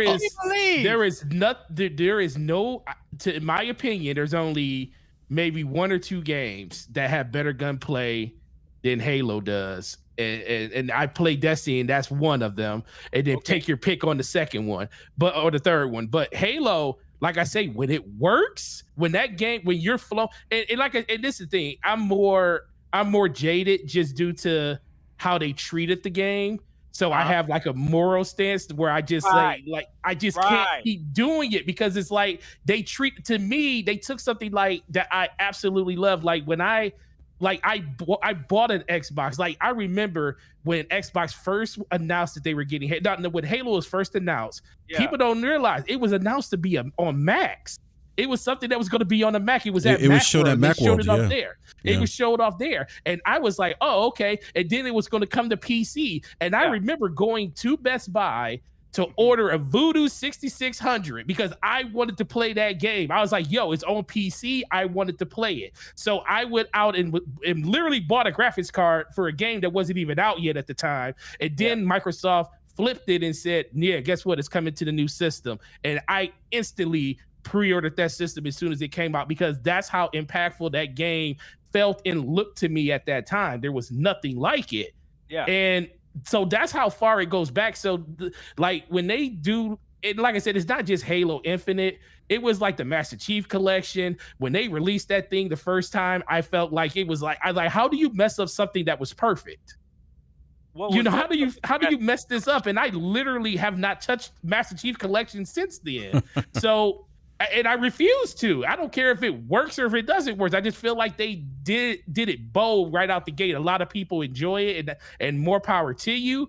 But guess what? I'm standing on my square, and I never booted up a version of Halo Master Chief Collection since that whole 2013 debacle or 14 debacle they had with that game, where it didn't work for a year and a half to 2 years. And then you just fast forward that to Halo 5. Well, Halo 4, I actually really, really liked Halo 4, but that came out before everything. That was actually Xbox 360, and that's still one of the best looking 360 games to date. I still can't believe that game looked as good as it looked. That was a good looking game, yeah. Hey, real quick. Go ahead, Forte. So the last thing I'll say, so like you said, I will agree with you. I think the biggest thing for me was, how did 343 take what they had with Halo 4 and Halo 5, where we never, ever questioned them on the visual standpoint of the game. Like, that was the one thing we always said, like, oh, well, Halo Infinite is going to be amazing looking. It's going to be this and it's going to be that.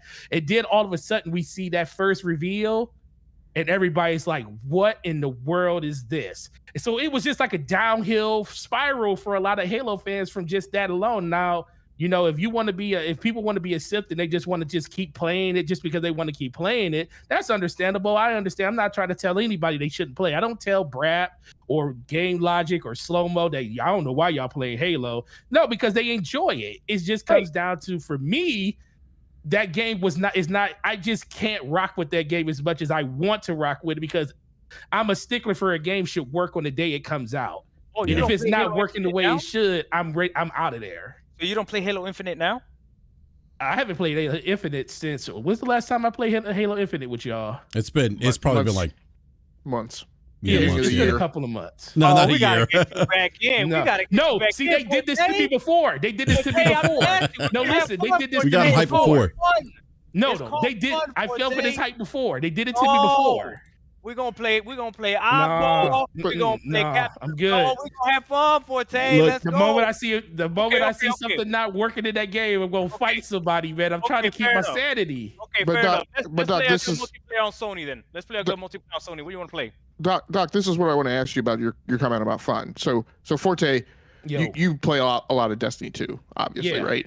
And your love for Destiny 2 doesn't solely have to do with the gameplay mechanics itself, right? You are invested in the progression. Is that correct? At this point, heck yeah. I'd Okay, be mad if something happened to my characters. So it is a game as a service model, and you are invested in the molding of that game to fit that model. Is that correct? Yes, sir. Okay. So, Doc, have you ever paid for a battle pass for Halo Infinite? Hell no. Okay. I have. So Doc, you play the game, you play that game simply for the static enjoyment. I mean, I could take a snapshot of Halo Infinite at any moment in time, and that game provides the fun for you that it needs to provide. Yeah. Okay, and you dump some number of hours in it per week to play that game? Oh, yeah. I play a lot. So just to point out, that doesn't move the needle for a lot of people. So What do you mean? meaning Forte just mentioned that he's playing a game as a service game, and he's interested in the content that game has in it that maps it to the game as a service model. Halo Infinite is a game as a service game. That's not game logic statement. That's what Xbox did. Yep. Correct. So I've dropped off of playing it. I've dropped off of like that one element of Xbox, right? But that's because Halo Infinite doesn't necessarily have a problem with mechanics or gameplay for a lot of people, but it has not turned the corner on a game as a service model. Right. And people who say that it's have, my question to you would be, what is the end date for season 3? So I hear exactly what you're saying, Logic. The only thing I was trying to do was, a lot of people, when they complain about Halo, what they complain about is the multiplayer. Most people, when they complain about Halo, they complain about multiplayer. And then what bothers me is when they try to complain about multiplayer, somehow they bring Game Pass into it, and they forget that the Halo multiplayer is free to play, meaning you don't even need Game Pass. It's not a Game Pass issue. That's one of my things. I hate when people try to blame everything on Game Pass, right? But to answer, so you asked me, have I bought a Battle Pass for this game? No, I have not. But I have bought Battle Passes before because my preferred game to play is Apex Legends. Yeah, so that's fire. Yeah, so Apex Legends, I will buy a Battle Pass, and I am invested in the progression and all that other stuff of the characters and the meta and all that other stuff, and they keep it going and they keep it updated, right? What Halo tried to do, and I don't know who told them that would be a good idea, we're going free to service, is there's a lot of competition out there. If you're a big Warzone player, right, you're not going to be a big Warzone player, a big Halo player, and a big Destiny player, and a big freaking Apex Legends. Because you have to spend time in one of these games to perfect the mechanics of the game and the shooting of the game, because all these games play differently, right? Especially if you're playing something like Apex Legends, which the characters all run differently. They all have different abilities. Like, you can get lost real quick. It's a very overwhelming game if you don't know exactly what you're doing. You know what I mean? Halo Infinite, to me, though, I don't know what it is, but the shooting is just so satisfying that I could jump into it, and I'm not worried about what level I am or anything like that. When I'm playing Apex Legends, I am literally sweating. I'm literally getting angry. I'm literally like, I can't play without a headset. I'll turn on Halo Infinite and play without a headset. Not only that, but when you're talking about the single player portion of Halo Infinite, I don't know who these people are out there that say that the game is trash. The game is not trash. I love the single player. Single player's fun. I don't like the single player. I beat it on Legendary. It was so fun. I'm not a big fan of the single player. There you go. So there you go. And then the last thing I'm gonna leave it at is, this is the only, because some people want to compare like first party games or whatever. There is no first party PlayStation game that even has a multiplayer. Correct me if I'm wrong. What is it? Destruction All Star? What is it? What is it? Right? Nobody Hello. Right now. Gran Turismo 7. Gran Turismo 7. Gran Turismo Sport. One of the biggest online players games that's out there. I will give him that. That is true. That Gran Turismo has a big. What's going on with this podcast? Did we just start Doc, I'm just saying he's not wrong. He's not. What are we doing right now? Doc, he's not wrong. He's not wrong. You asked for one. I can only give you one. But you did ask for one. Oh, that's fair. I did. You did ask for one. You did ask for one. Yeah. Okay. And Ghost to Tsushima. Tsushima has multiplayer.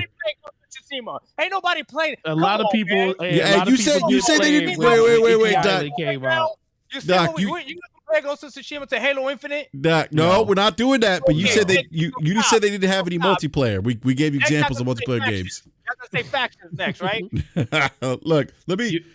Wait, just Yeah, one go last thing. We go because Games Logic said something really impactful for what he said about the games as a service thing.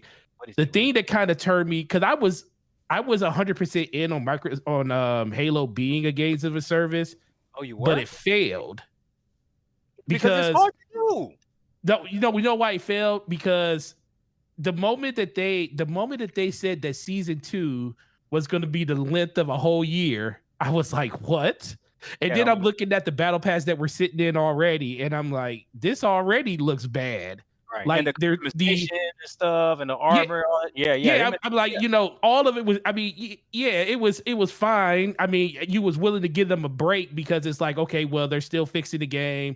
I enjoy it. The game is fun. I'll overlook that, and I can't wait till next season to see what they bring.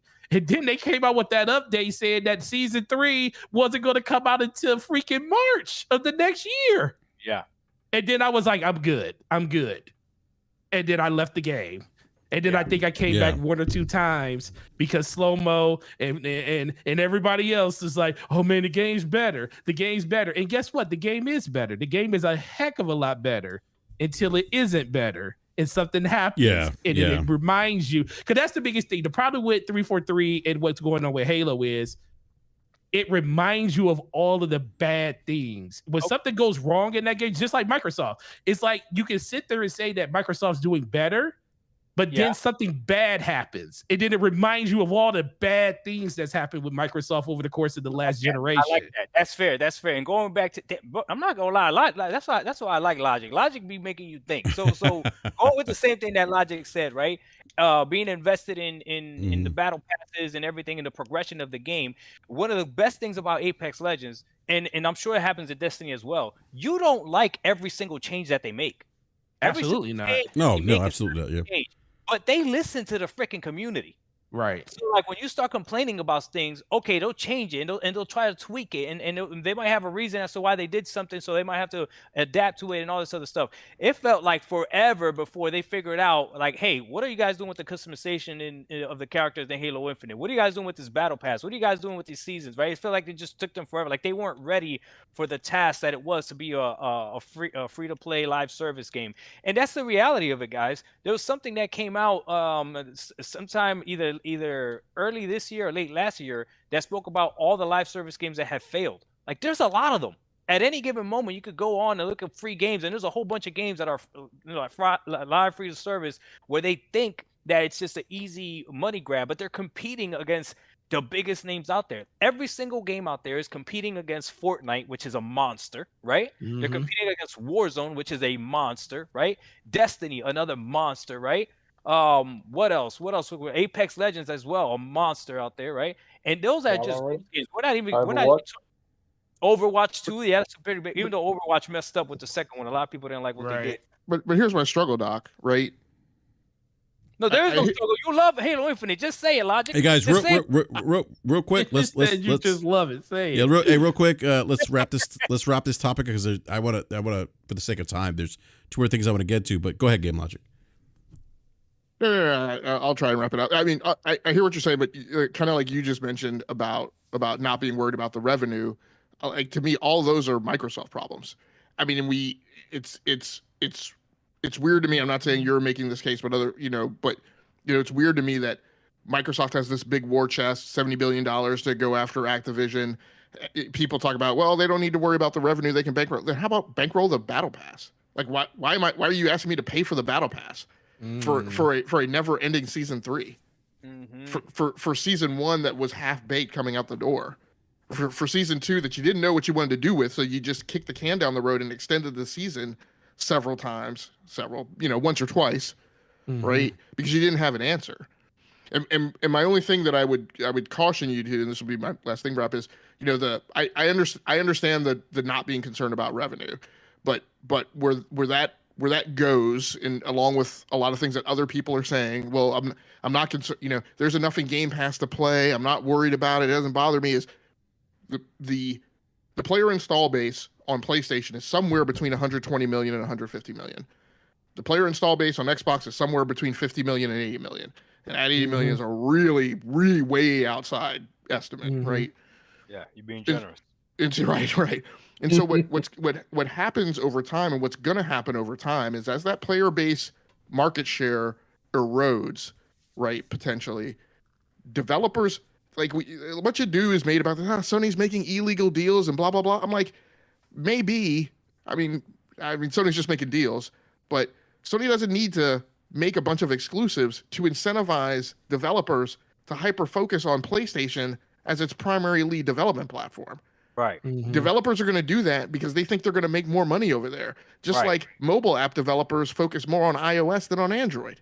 Yeah. So the problem is, and this is, I personally asked the question about the seasonal content on Halo, because part of the problem I have with Halo is because Xbox has treated Halo Infinite the way it has, I'm not playing ranked. When I play regular multiplayer, I wind up being match made with the same people over and over again on a single night.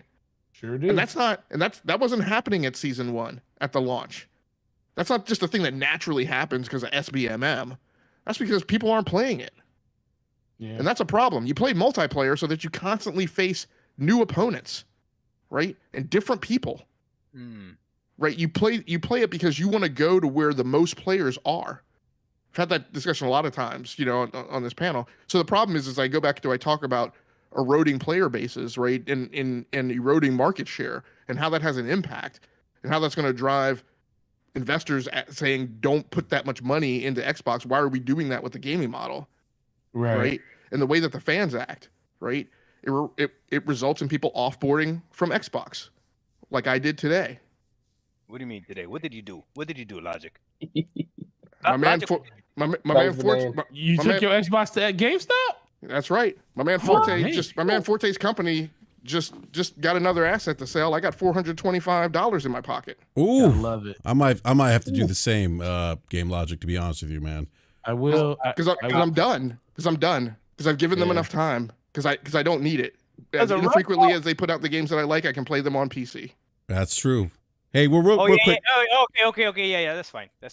Real quick, guys. I do want to get into combine these next two topics together. Look, there's oddly enough, not oddly, but I'm not surprised that Microsoft gave the date for the June showcase. Phil Spencer's actually going to be on Kind of Funny, the XCast tomorrow, so that should be interesting. I'm not surprised by the timing of that either, given the whole Redfall thing. But they did announce the Xbox June showcase.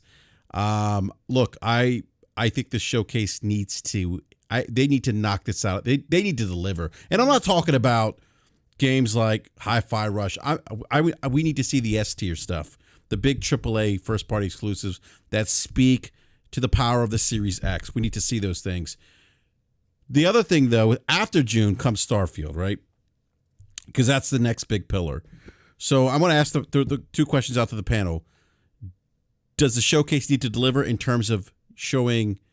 and actually, you know what? I'm sorry. Let me do this real quick because I did miss some super chats. I saw JD Gamer super chat here. I want to get Lester super chat at $2 super chat. Says, shout out to my guy, Doc. Yo. And Michael Carmona Jr. with the subscription. Thank you, Michael, for subbing to the channel. Really appreciate the support. And then JD Gamer, the $2 super chat, says, overall PS5 easier to program for, says Dev. So thank you for the super chat, JD Gamer. Appreciate it as well. But two questions to the panel here. June showcase. They need to show S tier games. Do you agree or disagree? And then can Starfield save Xbox? Does Starfield need to be the one game that makes us say, okay, this is it. This is what we've been wanting. This is that S tier AAA exclusive. I think Starfield is going to be a good game, just solely based on Bethesda, Todd Howard's pedigree, minus Fallout 76. But I want to go with you first, Falky. I don't think anyone should be putting the Starfield will save Xbox comments out into the wild. That's not fair on the game, and it's not fair on the situation. Especially considering that the game's been in the oven for a long time. It's been delayed a couple of times. They're working really hard to do something and get it right. So we should give them at least the benefit of the doubt. People should stop over. Excuse me. They should stop overhyping it though. It'll come out. It'll be something that people will enjoy playing. If they enjoy playing it, that's great. If it means that people can, enjoy a multiplayer experience or shared worlds experience or whatnot, even better. The one commodity that Xbox still has available to it is that shared experience amongst friends. As long as they can preserve that to a degree, I think they will find some level of success with games as they release them. Is it going to be an S tier game? I don't think it can achieve that, to be honest, for the type of game that it is. Because there's just certain types of games that, Doc listed them out before. There's certain types of games which are absolute behemoths when they come to service games or multiplayer games, and there's other games that are great games that just they're never going to get there. So I think its window of release is probably going to help it a bit as well, though. I don't think that's the be all and end all of the issue with the game situation that we've touched on several times, because we don't know really what the cadence is beyond that. So I don't think we really need to be concerned about that at this stage. And again, we believe it's going into Game Pass day one. So the sales thing doesn't matter. And any commentary around whether it's done well or not is in terms of dollars made is a null and void argument anyway, because there's no way of tracking it. So I think it's just a matter of from my perspective, this showcase in June just needs to show something solid. I don't think it needs to show something over the moon that's reaching, pardon the pun, that's reaching for the stars here. It just needs to show an improvement from the last time they showed it, and that it's got some level of interesting gameplay loop to it, and it satisfies that baseline of people should enjoy playing this for whatever various reasons. They've certainly got enough experience in what should go in this in terms of the creative leads on it. Whether if it launches and it's completely empty and they rely on the modders to fill it out, well then so be it. That's their choice. If it launches full of content and full of dialogue and it's just completely jam packed and people get lost in the world, well then that's great. But I don't think it's, as I said before, I don't think it's fair to say that this is the Lord and Savior of Xbox. It's a bit unfair on a lot of different people to hang that kind of responsibility on it. Yeah, it's a great point, Falky. I have some. I'll give my thoughts later, but I want to go to Doc. Doc, what are your thoughts on this? All right, so I'll answer your question in order. Does a showcase have to have S tier games shown?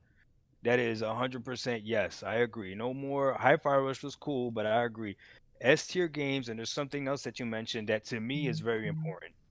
They need to show the power of the X. That would be amazing if they did that. I don't think they're gonna do it, but that would be amazing. So that's number one. Your second question, is Starfield gonna be the savior? Starfield is going to have to be the savior if they don't do that at showcase, because that's the only thing that is S tier. That's the only thing as of right now that they're putting on that high of a pedestal. And I agree with what David said, as far as they shouldn't have put that pressure on it. But if they don't show anything in this showcase after what just happened right now, then yeah, the burden does fall on Starfield. It is what it is. Sometimes that's just the way the cookie crumbles, and that's the way I'm looking at Starfield. And let's not pretend like a whole bunch of Xbox fans haven't been putting this game on a pedestal anyways. They've been doing the same thing that they did with Redfall, even worse. So yes, this game has a lot to prove, but if the showcase comes out and they got a lot more to show, like you said, a lot of S tier games and stuff that shows the power of the X, make people that bought the Series X, make them not feel stupid for buying it, man. Don't make me go trade in my X for a freaking another OLED. I already have one. Don't make me buy another Switch. Don't let Nintendo get me like that. So yeah. Wait till the Switch 2 comes, mate. Just wait for the Switch 2. Yeah. Yeah.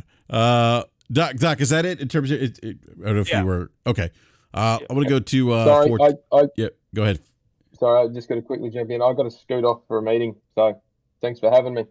Yeah, Falky. No, great having you on, man. Appreciate you jumping on tonight. Or I say tonight. It's today. It's I guess it's afternoon over there for you. So appreciate the time, Falky, as always, man. Thank you. No worries. Keep safe, lads. See you next time. You do. All right, you All too. right. Go ahead, Forte. Halo. Forte, you there? Did we lose Forte? I think we may have lost Forte. Oh, Forte's playing Halo with me right now. Yeah. Oh, he is. Okay. Let's go to Game Logic then. Oh, Forte just dropped. All right, let's go to. Yeah, I don't. Maybe. Yeah, I'm here. All right, Forte. What are your thoughts, sir? Okay, so do they need to show amazing games? Yes, because they should have been doing that for the last decade, and we have a bunch of proof of concepts, but nothing to show for it as the moment. So yes, they need to show games. Starfield, I don't think Starfield has the. This is the thing. Starfield doesn't have the pressure on it. The pressure is on Microsoft not to let Starfield fail. It's on them. If the game is not ready, don't release it until it's ready. It's Microsoft's responsibility, because a game can be. You can never make a. Okay, so the first impression of a game like this, especially right now when it comes to the way that people are looking at Microsoft, is if this game comes out of the typical Bethesda way, buggy, all messed up and everything like that, it's not going to be like, oh, well, it's still endearing because it's Bethesda. It's going to be because Microsoft doesn't know how they're managing their studios and stuff. That's what it's going to be. Just Game Pass, because everything. Yeah, it's going to because it's in Game Pass and everything like that. So they're not going to get. Bethesda's not going to get the normal pass that they normally get for their games coming out being kind of buggy.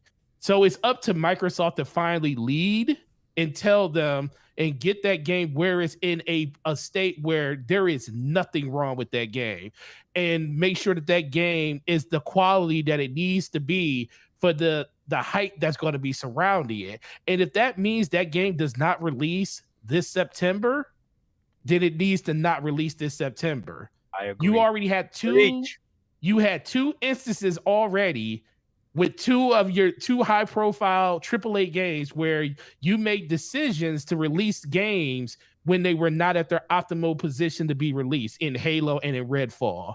When are you going to realize that doesn't need to keep happening? When are you going to realize that people are going to not keep giving you the benefit of the doubt and just buy your games or play your games just because it's in a subscription service? When is that going to be enough? Mm-hmm. And honestly, it's not Starfield's responsibility to carry Xbox's luggage. It's Xbox's job to make sure that game is great enough for people can just talk. Think about it. We're influencers. Influencers talk about games that they like to play. Why do you think games like Elden Ring sold hundreds and hundreds of millions of copies? Because it wasn't because the game was just great. It was because it was great and it had people talking about the game in such a light where people that never play games like that absolutely wanted to jump in and play it, because we influence the casual base to try something new. Right. And what you think is going to happen with Starfield? If the game is terrible, you're going to hear the same thing you're hearing right now. You're going to hear people talking about, oh, it's no better than Redfall. Microsoft up to Microsoft things again. And it's going to ruin a game before it even comes out. It's not even going to get a chance to do anything. And that's the unvarnished truth about what's going to happen with that right now. So it's up to Microsoft to say, we're not going to let this game fail. And the only way you're going to not let that game fail is to give Bethesda the time they need. You need to get into those rooms and have conversations with them and actually go through the game and play it and get some type of experience type of gamers in there to actually tell you what's good and what's wrong with the game before you release it. Fly me out to play it. And guess what? If they did that, fly Doc out. And if they do that, that still doesn't guarantee the game's going to be the greatest game ever. But guess what? That would at least guarantee that you put all of your ducks in a row to actually do what you needed to do to make your fans happy enough with the product you have. And we can't say that at least you didn't half-ass it. Forte, tell them they gotta show the game on the Series X as well. Stop showing the Exactly. Stop showing games on PC. I understand that Game Pass PC numbers are bigger than Game Pass on Xbox, but guess what? You're called Xbox. Right. Show it on an Xbox. Damn. Forte, friend me so we can play Halo. All right, let me grab some super chats here real quick. JD Gamer with a $10 super chat says, we have to know Microsoft doesn't care if you have an Xbox or not. What they care about is if you're engaged in their ecosystem, and not one person on this panel is leaving it. They win. I say, do better, Microsoft. Another $5 super chat from JD Gamer. Thank you for the super chat, JD Gamer. Great to see you, by the way, the live chat. Haven't seen you in quite some time, so appreciate you coming through tonight. But thank you again for this $5 super chat. It says, JD Gamer says, they're showing Hellblade 2, and that's going to shut people up because it looks amazing. And we could probably expect Forza Avowed, BA, Halo, plus one more S tier. Look, hard conversations need to be had here. I don't like putting those expectations on like Hellblade 2. I'm not saying Hellblade 2 doesn't look good, but they got to show me. They got to show me more.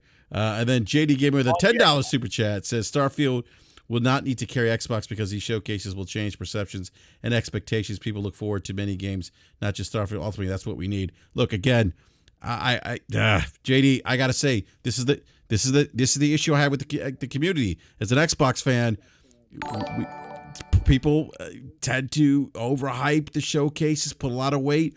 We've seen the body of work. This seems to be a reoccurring narrative, a reoccurring thing. Oh, wait till the showcase. The showcase is going to be great. And then the games come and they're missing the mark. But I do want to move to Game Logic. Game Logic, what are your thoughts on what you think they need to show the June showcase? And do you think again that the Starfield needs to hit for Xbox this year? I mean, first of all, and I put this in the chat, the response to JD Gamer on, I don't know if you meant it the way you typed it, but the not one member of this panel is leaving the ecosystem. I have left. So not only did I sell my Xbox, but I also canceled my subscription to Game Pass Ultimate today before the show. So I left the ecosystem in 2010 because I got my 4th or 5th Red Ring of Death, and I said that's enough. And today, after a lot of agonizing over the last week, I said I've had enough. I'll check back in 4 years. So does anybody remember the Halo 3 campaign? I vaguely remember marketing. I mean, not campaign, marketing campaign. Absolutely. I don't remember with the bubble shield and everything. Remember what it was called? What was the bubble shield called? Well, just the whole series. There was the museum trailer, the hunted commercial, the enemy weapon commercial. Oh, the finish the fight. Finish the fight. It was Believe. Oh, Believe, yeah, you're right. Because when they zoomed in the Master Chief on the little table in the museum, his character looked up and said, Believe. Ooh, that sounds tough. I'm about to rewatch it. I remember that. They give you chills, send a shiver up and down your spine. Believe, yes. Oh yeah. Believe. Oh heck yeah, it did. So my opinion of the showcase that's in 5 weeks. 5 weeks after they reported bad gaming financials, had the deal blocked by the CMA, had Xbox leadership, including Brad Smith, throw a hissy fit temper tantrum on the international stage for all to see, and then release Redfall. Mm-hmm. My feeling is there is nothing that they can do with 5 weeks left for that show to make me believe. Oh, damn. And so, I mean, the problem is, and BRAP and I have talked about this a lot this week, for people who've been around this show for a very long time, can go back a year ago to where we were at the exact same point in the walk up to the June 2022 showcase. And we sat here and had an extensive conversation about what did Xbox need to do. And I talked a lot about road mapping. That show was about reinstilling confidence, right, in the Xbox fan base. And there's nothing that they can do a year from now after not speaking to the fact that they said we were going to play everything in 12 months and have missed. Put Forza Motorsport up on the screen saying TBD 2023. Delayed Starfield 5 weeks after the show, after not speaking to it honestly, openly, and transparently. I mean, the messaging has been like a shyster. like somebody trying to pull the wool over somebody's eyes. So there's nothing that they can do as far as for me, because anything that they would say on that stage in June 2023, I would have to not be able to believe it. Not gonna lie, I thought you were gonna finish with a happy ending. You tricked me. because they haven't delivered on the things that they said last year. So I can't come back for a second helping and believe this year the thing that I wasn't able to believe last year, not because of personal feelings, but because of tangible, objective, quantifiable deliverables. That's a great point. I mean, so my personal feelings on the showcase and Starfield and yada yada yada. For me right now, it's a PC game. It's going to come out in September. It's going to come. I don't worry about PC games because 10,000 games get released on Steam. I never worry that I'm going to have enough to play. It's going to come out in the bushel crop of stuff that gets released in the holiday season. And if it comes out half baked, I don't care because I don't have to play it because I'll have plenty of other stuff to play. I mean, as far as I'm concerned, they've lost that fight. They lost the fight, between last generation and now for 50% of their former install base. We'll see what they deliver on from now. I'm not going to watch the showcase. I'm disinterested in anything that Microsoft has to say.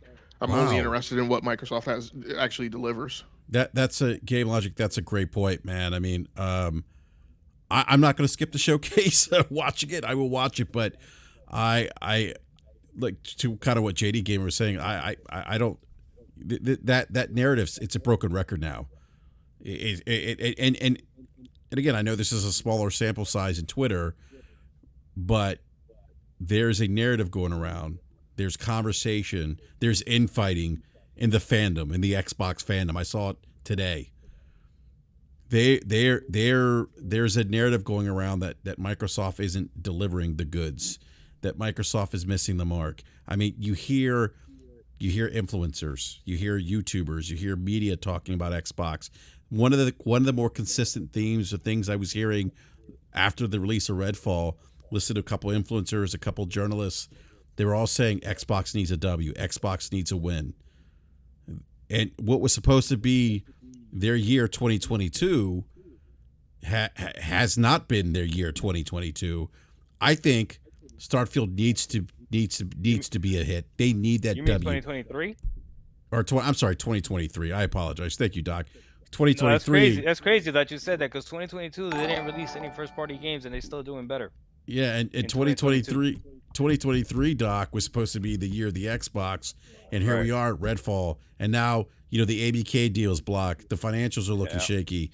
I don't think there's going to be better news for the ABK deal moving forward with the EU. I think the EU's probably going to block it. I think the CMA's kind of set the standard there, but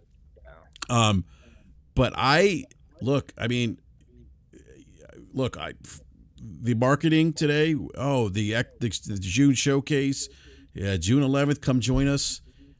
That wasn't done by accident, I don't think. Phil Spencer going on XCast tomorrow, that's not done by accident. They, in my opinion, I think it is damage control time for them from a PR perspective, because if you're listening, if you're paying attention, you're seeing the infighting amongst some of the more diehard Xbox fans on Twitter. You're hearing the media on podcasts. You're hearing influencers on YouTube. They're all kind of saying the same thing. Things look a little rocky for Xbox. That's not a place you want to be, or conversations or optics you want on your brand, in my opinion. Year 3 into a new console generation. I'm pretty confident Phil Spencer subscribes to my channel. He probably does, Doc. I appreciate you believing in me.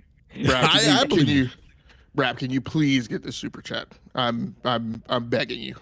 The JD Gamer with the $5 super chat says, Doc, didn't you say you'd play Xbox games on the PC?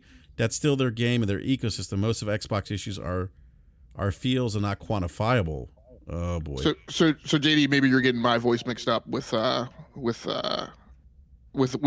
but it was me who said Starfield was a PC game.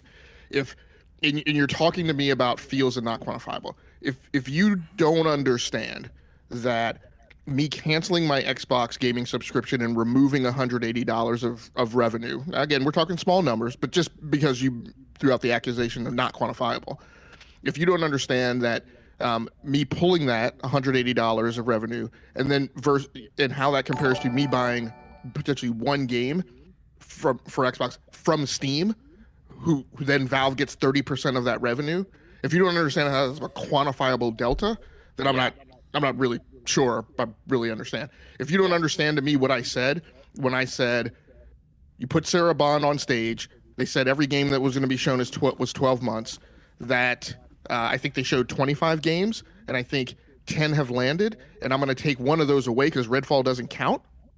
If you don't understand how that's not a I have talked multiple times this episode, multiple times since I've been on the show, about tangible, quantifiable, objective, observable output, and that not being a matter of subjective things like the term quality or greatness or other things that people will throw out. If you don't understand my hyper focus on the requirement that my own perceptions be framed by tangible, quantifiable things that are directly observable, and you don't understand how, in my view, Microsoft and Xbox have fallen short of the thresholds and the performance metrics that I expect, then I can't explain that to you any more thoroughly. I just leave you to your own perceptions and your own need to defend the brand, because the way you go about decision making and viewing the world is just starkly different from the way I do. I got another super chat from JD Gamer. $5 super chat says, the truth is until Redfall, Microsoft average Metacritic was higher than PlayStation. We've all been slaves to multiple narratives because PlayStation is the more popular brand. Wait, what did he say? Wait, read that again? He's saying the truth is until Redfall, Microsoft's average Metacritic was higher than PlayStation. We've all been slaves to multiple narratives because PlayStation is the more popular brand. So JD Gamer, thank you for the super chat, by the way. Look, now Metacritic matters. What's up, Slow-Mo? Go ahead, Slow-Mo. I was gonna let that go. Slow-Mo, go ahead, Slow-Mo. Y'all gotta stop picking and choosing when Metacritic is important. It matters when it's good for Xbox. Exactly, like y'all been saying all week, because especially because of Redfall dying on Metacritic. Well, Metacritic not important. This is about fun per second. I don't care about frames per second. Fun per second. Well, then why do you care about Metacritic? Did someone really say funds per second?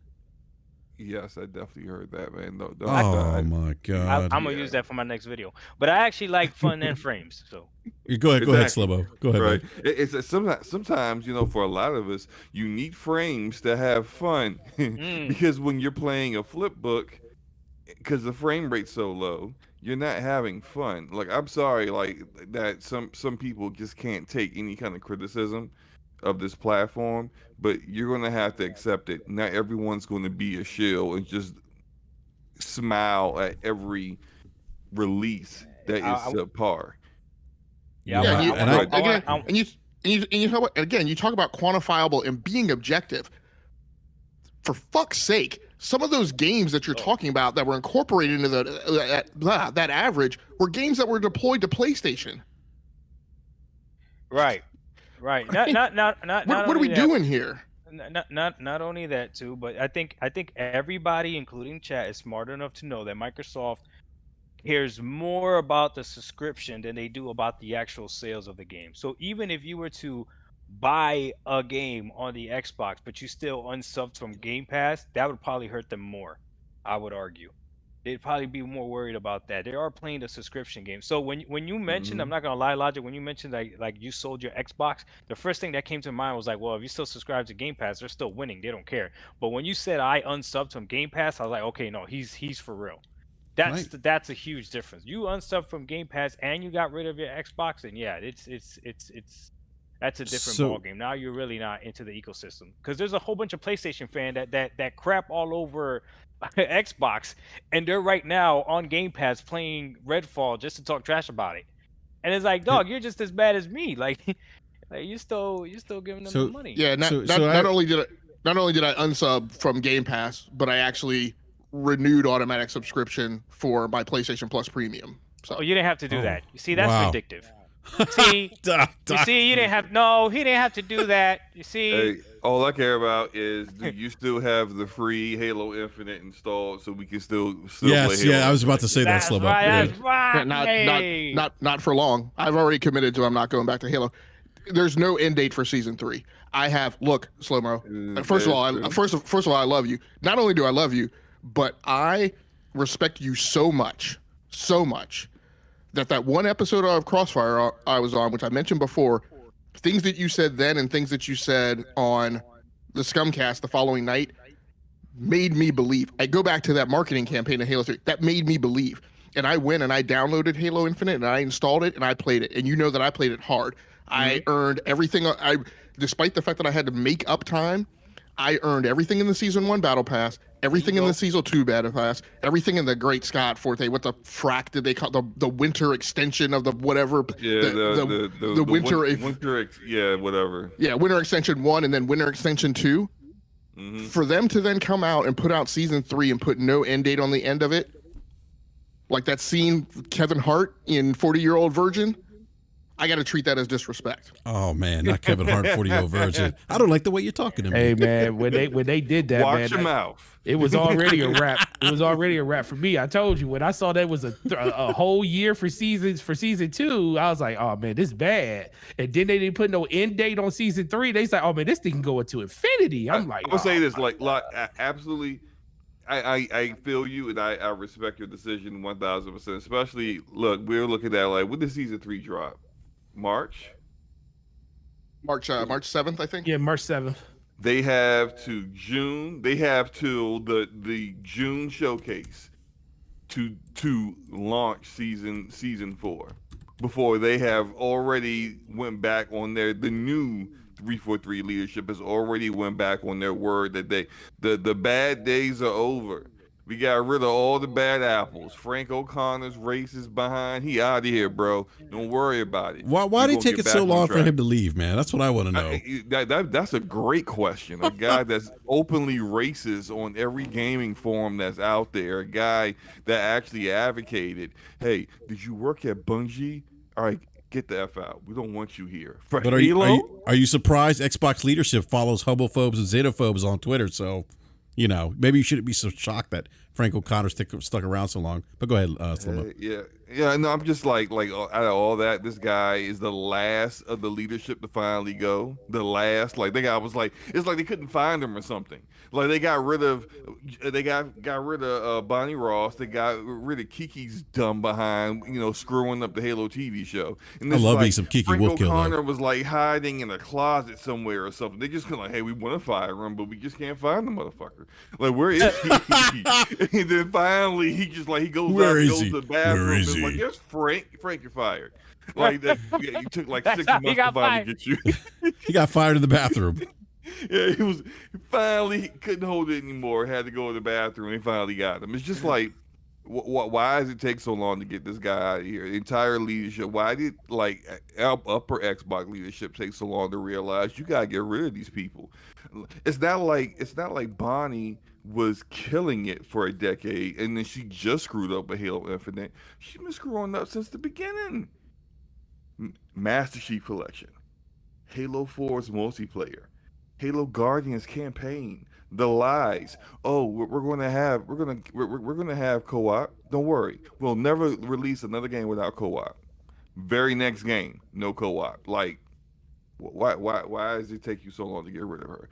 Why is it to go bring it back to Redfall? Why did you even release this game? You clearly didn't believe in it. The fact that the game has 0 cutscenes in the game, you put more effort in the actual trailers of the game than the actual game. Oh, that's facts. Every trailer is a watercolor painting with the camera panning left to right, like to pretend like it's motion. This is what we're doing here. I see that in indie games. Wow. Indie games that take less than $1 million to make. Yeah. And I don't complain about that in indie games because I know it's like 6 guys in the garage trying to get their first game off the ground. So I'm like, more power to them. I get it. Right. Yeah, but now Arcane Austin, not ZeniMax Media, not Bethesda, not freaking Xbox. Yeah. JD Slow-mo, you're being called out. Slow-mo, make up your mind. You flip-flopped on Metacritic a time or two. No, I haven't. I've never flip-flopped on Metacritic. I've always said it doesn't matter. Always said that. And I appreciate the $5 super chat. Yeah, I don't know why you're wasting your money, but you're wrong. I'm not saying that that's measuring stick, just that it's universal. That's not how you do Bro, that. I'm Slow-mo. You dying. gotta tell him super chat more and explain what he meant. That's what you gotta tell him. Can Oh, I my just? bad. Yeah. Send that super chat. You know, tell me how I'm wrong again. All right, there you go.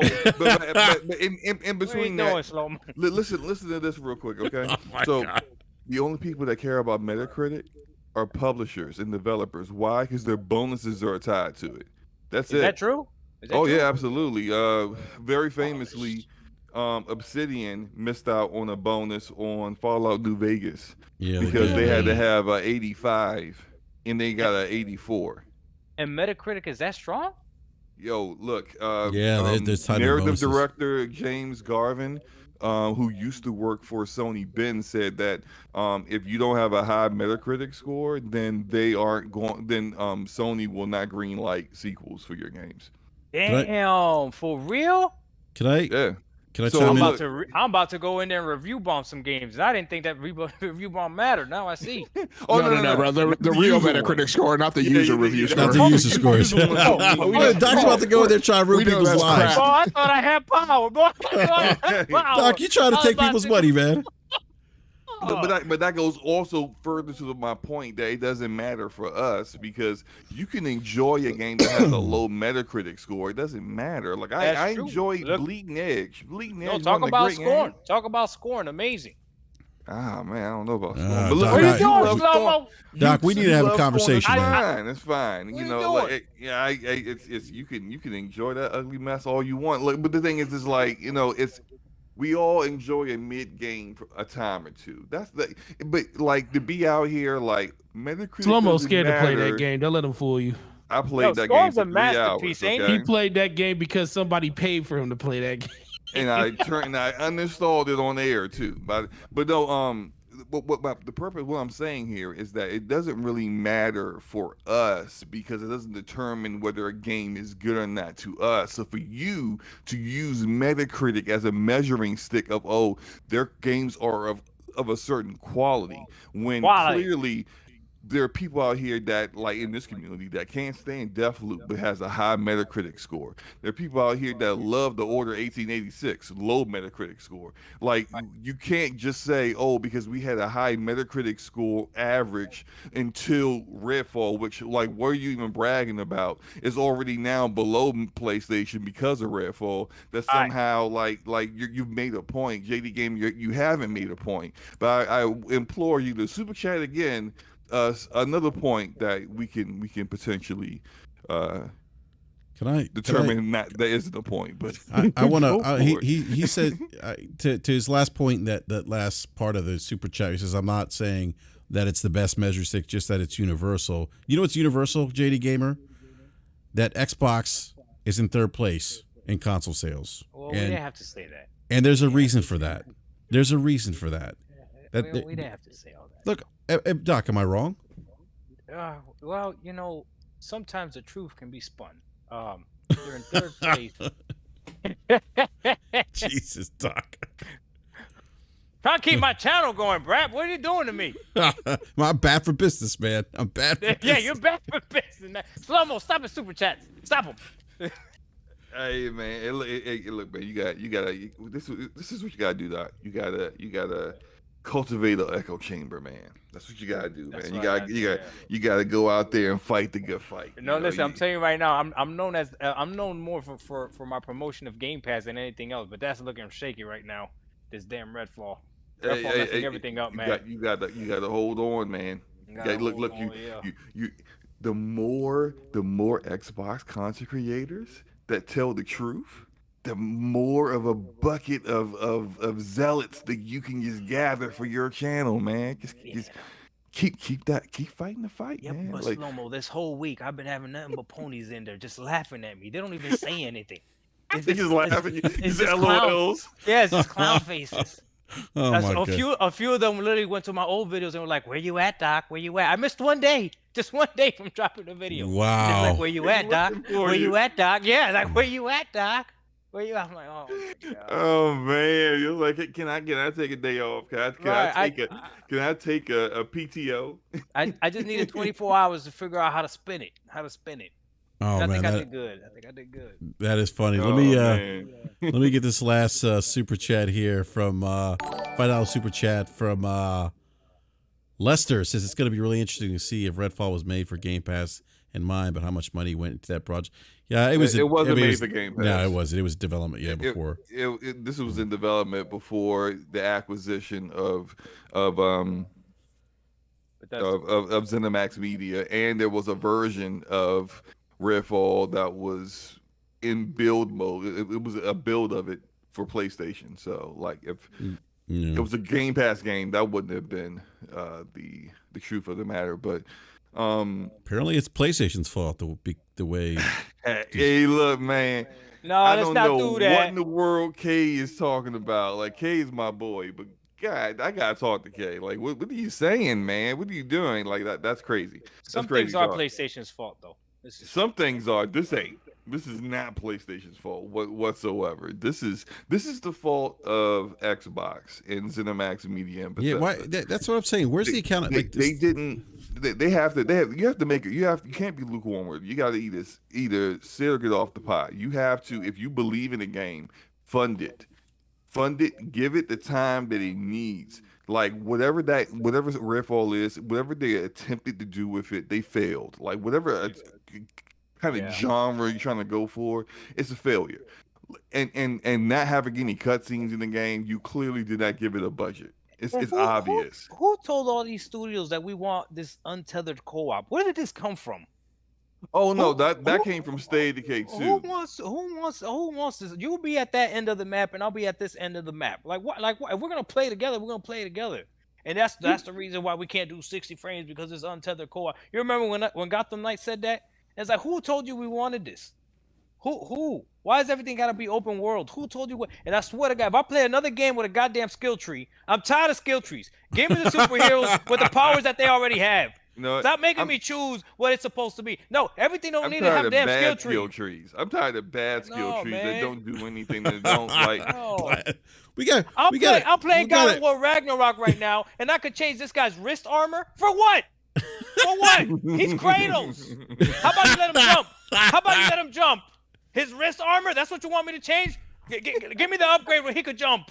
Oh man. Yeah, you know what, Doc? I didn't really care for all the upgrades of God of War Ragnarok either, man. I thought it was a little bit too much. I could change the handle on the freaking axe. Why?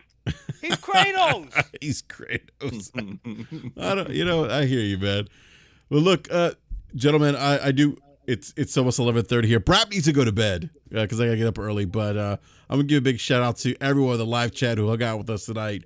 I really appreciate the support. Thank you so much. Please, if you haven't done so, we have over 300 people here watching right now and only 132 likes. Please smash that like button. If you're new to the show, subscribe, hit the bell notification so you're alerted when we go live. And to everyone who super chatted in the live chat, thank you so much for the super chats. Appreciate the support as always.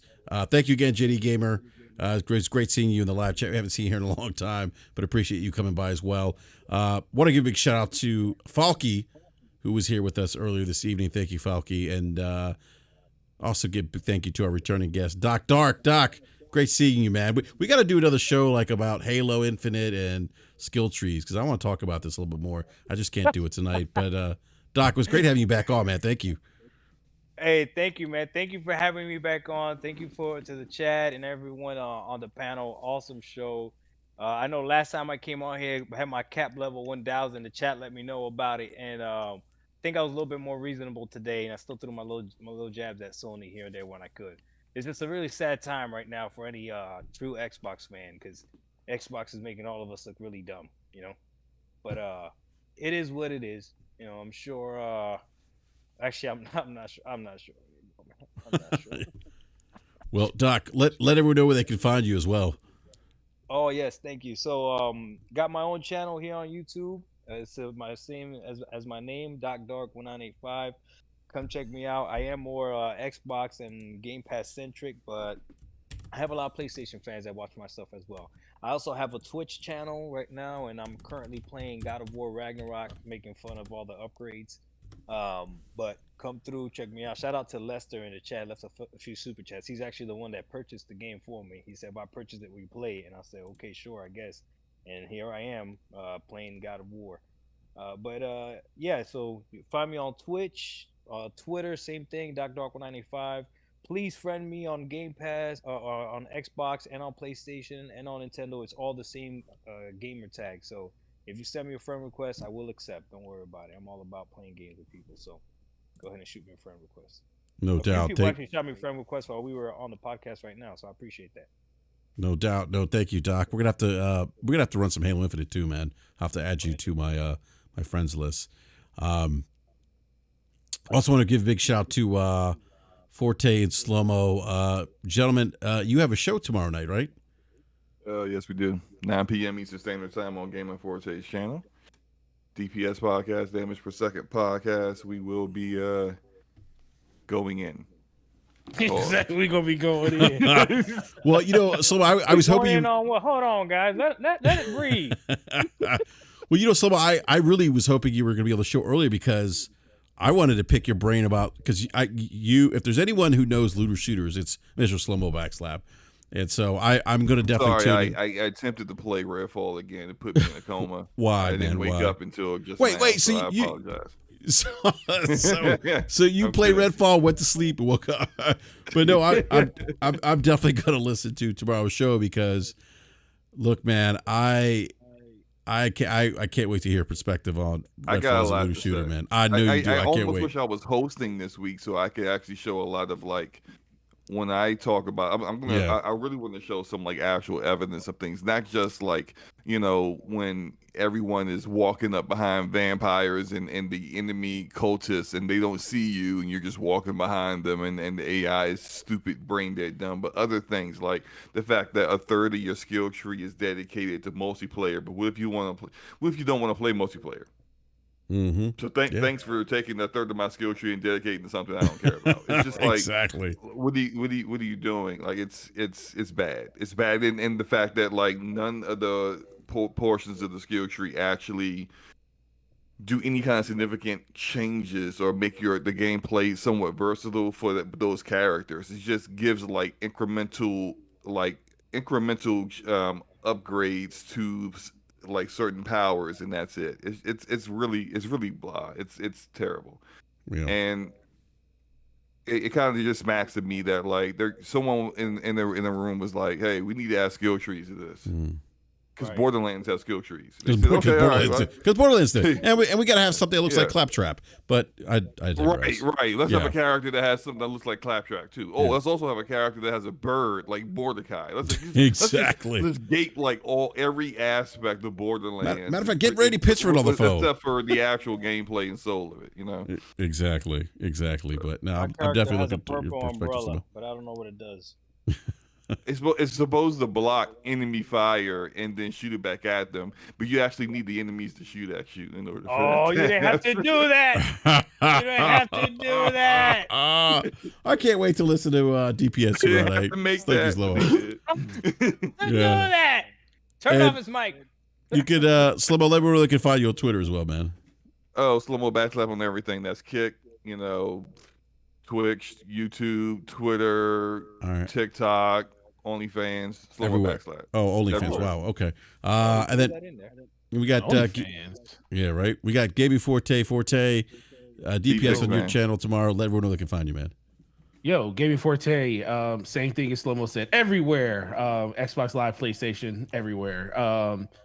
9 p.m. tomorrow is going to be a great time. And have a great week. And Doc, hit me up. I'll jump in there. I'll suffer and hope that Halo's good. So I'll play a couple of matches with you. It's great.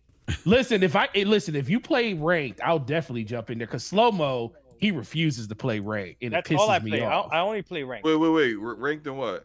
In Halo. Halo. I only What play do you ranked. mean refuses to play ranked? I'm down for ranked every single time. Oh, that's all I play is You ranked. don't Let's even go. play. You don't even play Halo. Hey, I already said I anymore. haven't played Halo in like over like a couple of So months. I don't know what you were talking about. I got more matches than you on Halo than so I don't want to hear it. I mean, wanna you play should ranked, have let's more play matches ranked. than me compared to how much you play it. You know who don't want to play ranked? BRAP. Oh, BRAP's the one that don't want to So play. that's ranked. why every don't- time you play, Whoa, eventually I've never when you I've play, never said BRAP that. is there. I've never said And I we want don't to play play ranked. ranked. I've never said I don't want to play it. Hey, Chad, this is what gamers sound like. You don't ever hear this on a Sony podcast. Whoa, Yeah, dang. that's rough, man. Come on. Ah! That's I mean, rough. what podcast are you hear Sony talking about? What we gonna play? Ghost of Tsushima? They don't play that. Stop playing. Oh my Stop god! All right. Look, I don't think I've ever said I want to play ranked, but anyway, yeah, I'll play ranked. I'm down. You So always want to play Team Slayer, which is I love Team Slayer. It's my thing, man. I love Team Slayer. But we can do rank. Yeah. But I'll play. I'm down for rank. I'll run some rank. So, all right, we got Game Logic. Game Logic, later where they can find you, man, if you want to be found. Nope, I won't torture anyone like that, like the individual that said they didn't like me on the show. I told them, you can kick rocks, be an adult, make a decision. Nobody's holding a gun to your head, telling you to stay around for the show. Feel free to bounce. But I mean, the whole point of tonight was for me to kind of bring my my dialogue on Xbox to a close. I don't intend to comment a lot about the platform or that community anymore, just because. Like I said about community. Well, I mean, like I said, I mean, I didn't often talk a lot about PlayStation because I didn't really care about PlayStation. So I'm not going to be a hypocrite and talk a lot about Xbox. Just wanted to kind of wrap things up, bring my my 23 years of the platform on a close, and look forward to moving on to the show next week. All right, Nice. man. No, sounds good. Sounds good. If you do follow me on Twitter and you follow me because you're an Xbox fan, you can probably recommend Kindly that you delete unfollow me. me. Yeah. Yeah. All right, no doubt. Look, again, everyone, thank you to the live chat. Thank you so much for hanging out with us. Again, smash that like button, and if you're new to the show, subscribe, hit the bell notification so you're alerted to go. So I can't even talk. That's because I'm tired. So you're alerted when we go live. Please check out DPS Podcast tomorrow night on Gaming Forte's channel at 9 p.m. Eastern Time. Also check out Doc Dark, and Doc, we're gonna have to run some Halo ranked. Looking forward to that. Yeah. Shoot me a friend invite. Let's do it. Yeah, we'll do, man. We'll do. All right, everyone. Hey, have a great rest of the evening. Have a great rest of the week. Enjoy playing video games because ultimately it's about having fun. And we'll catch you next time. Play some games. Please.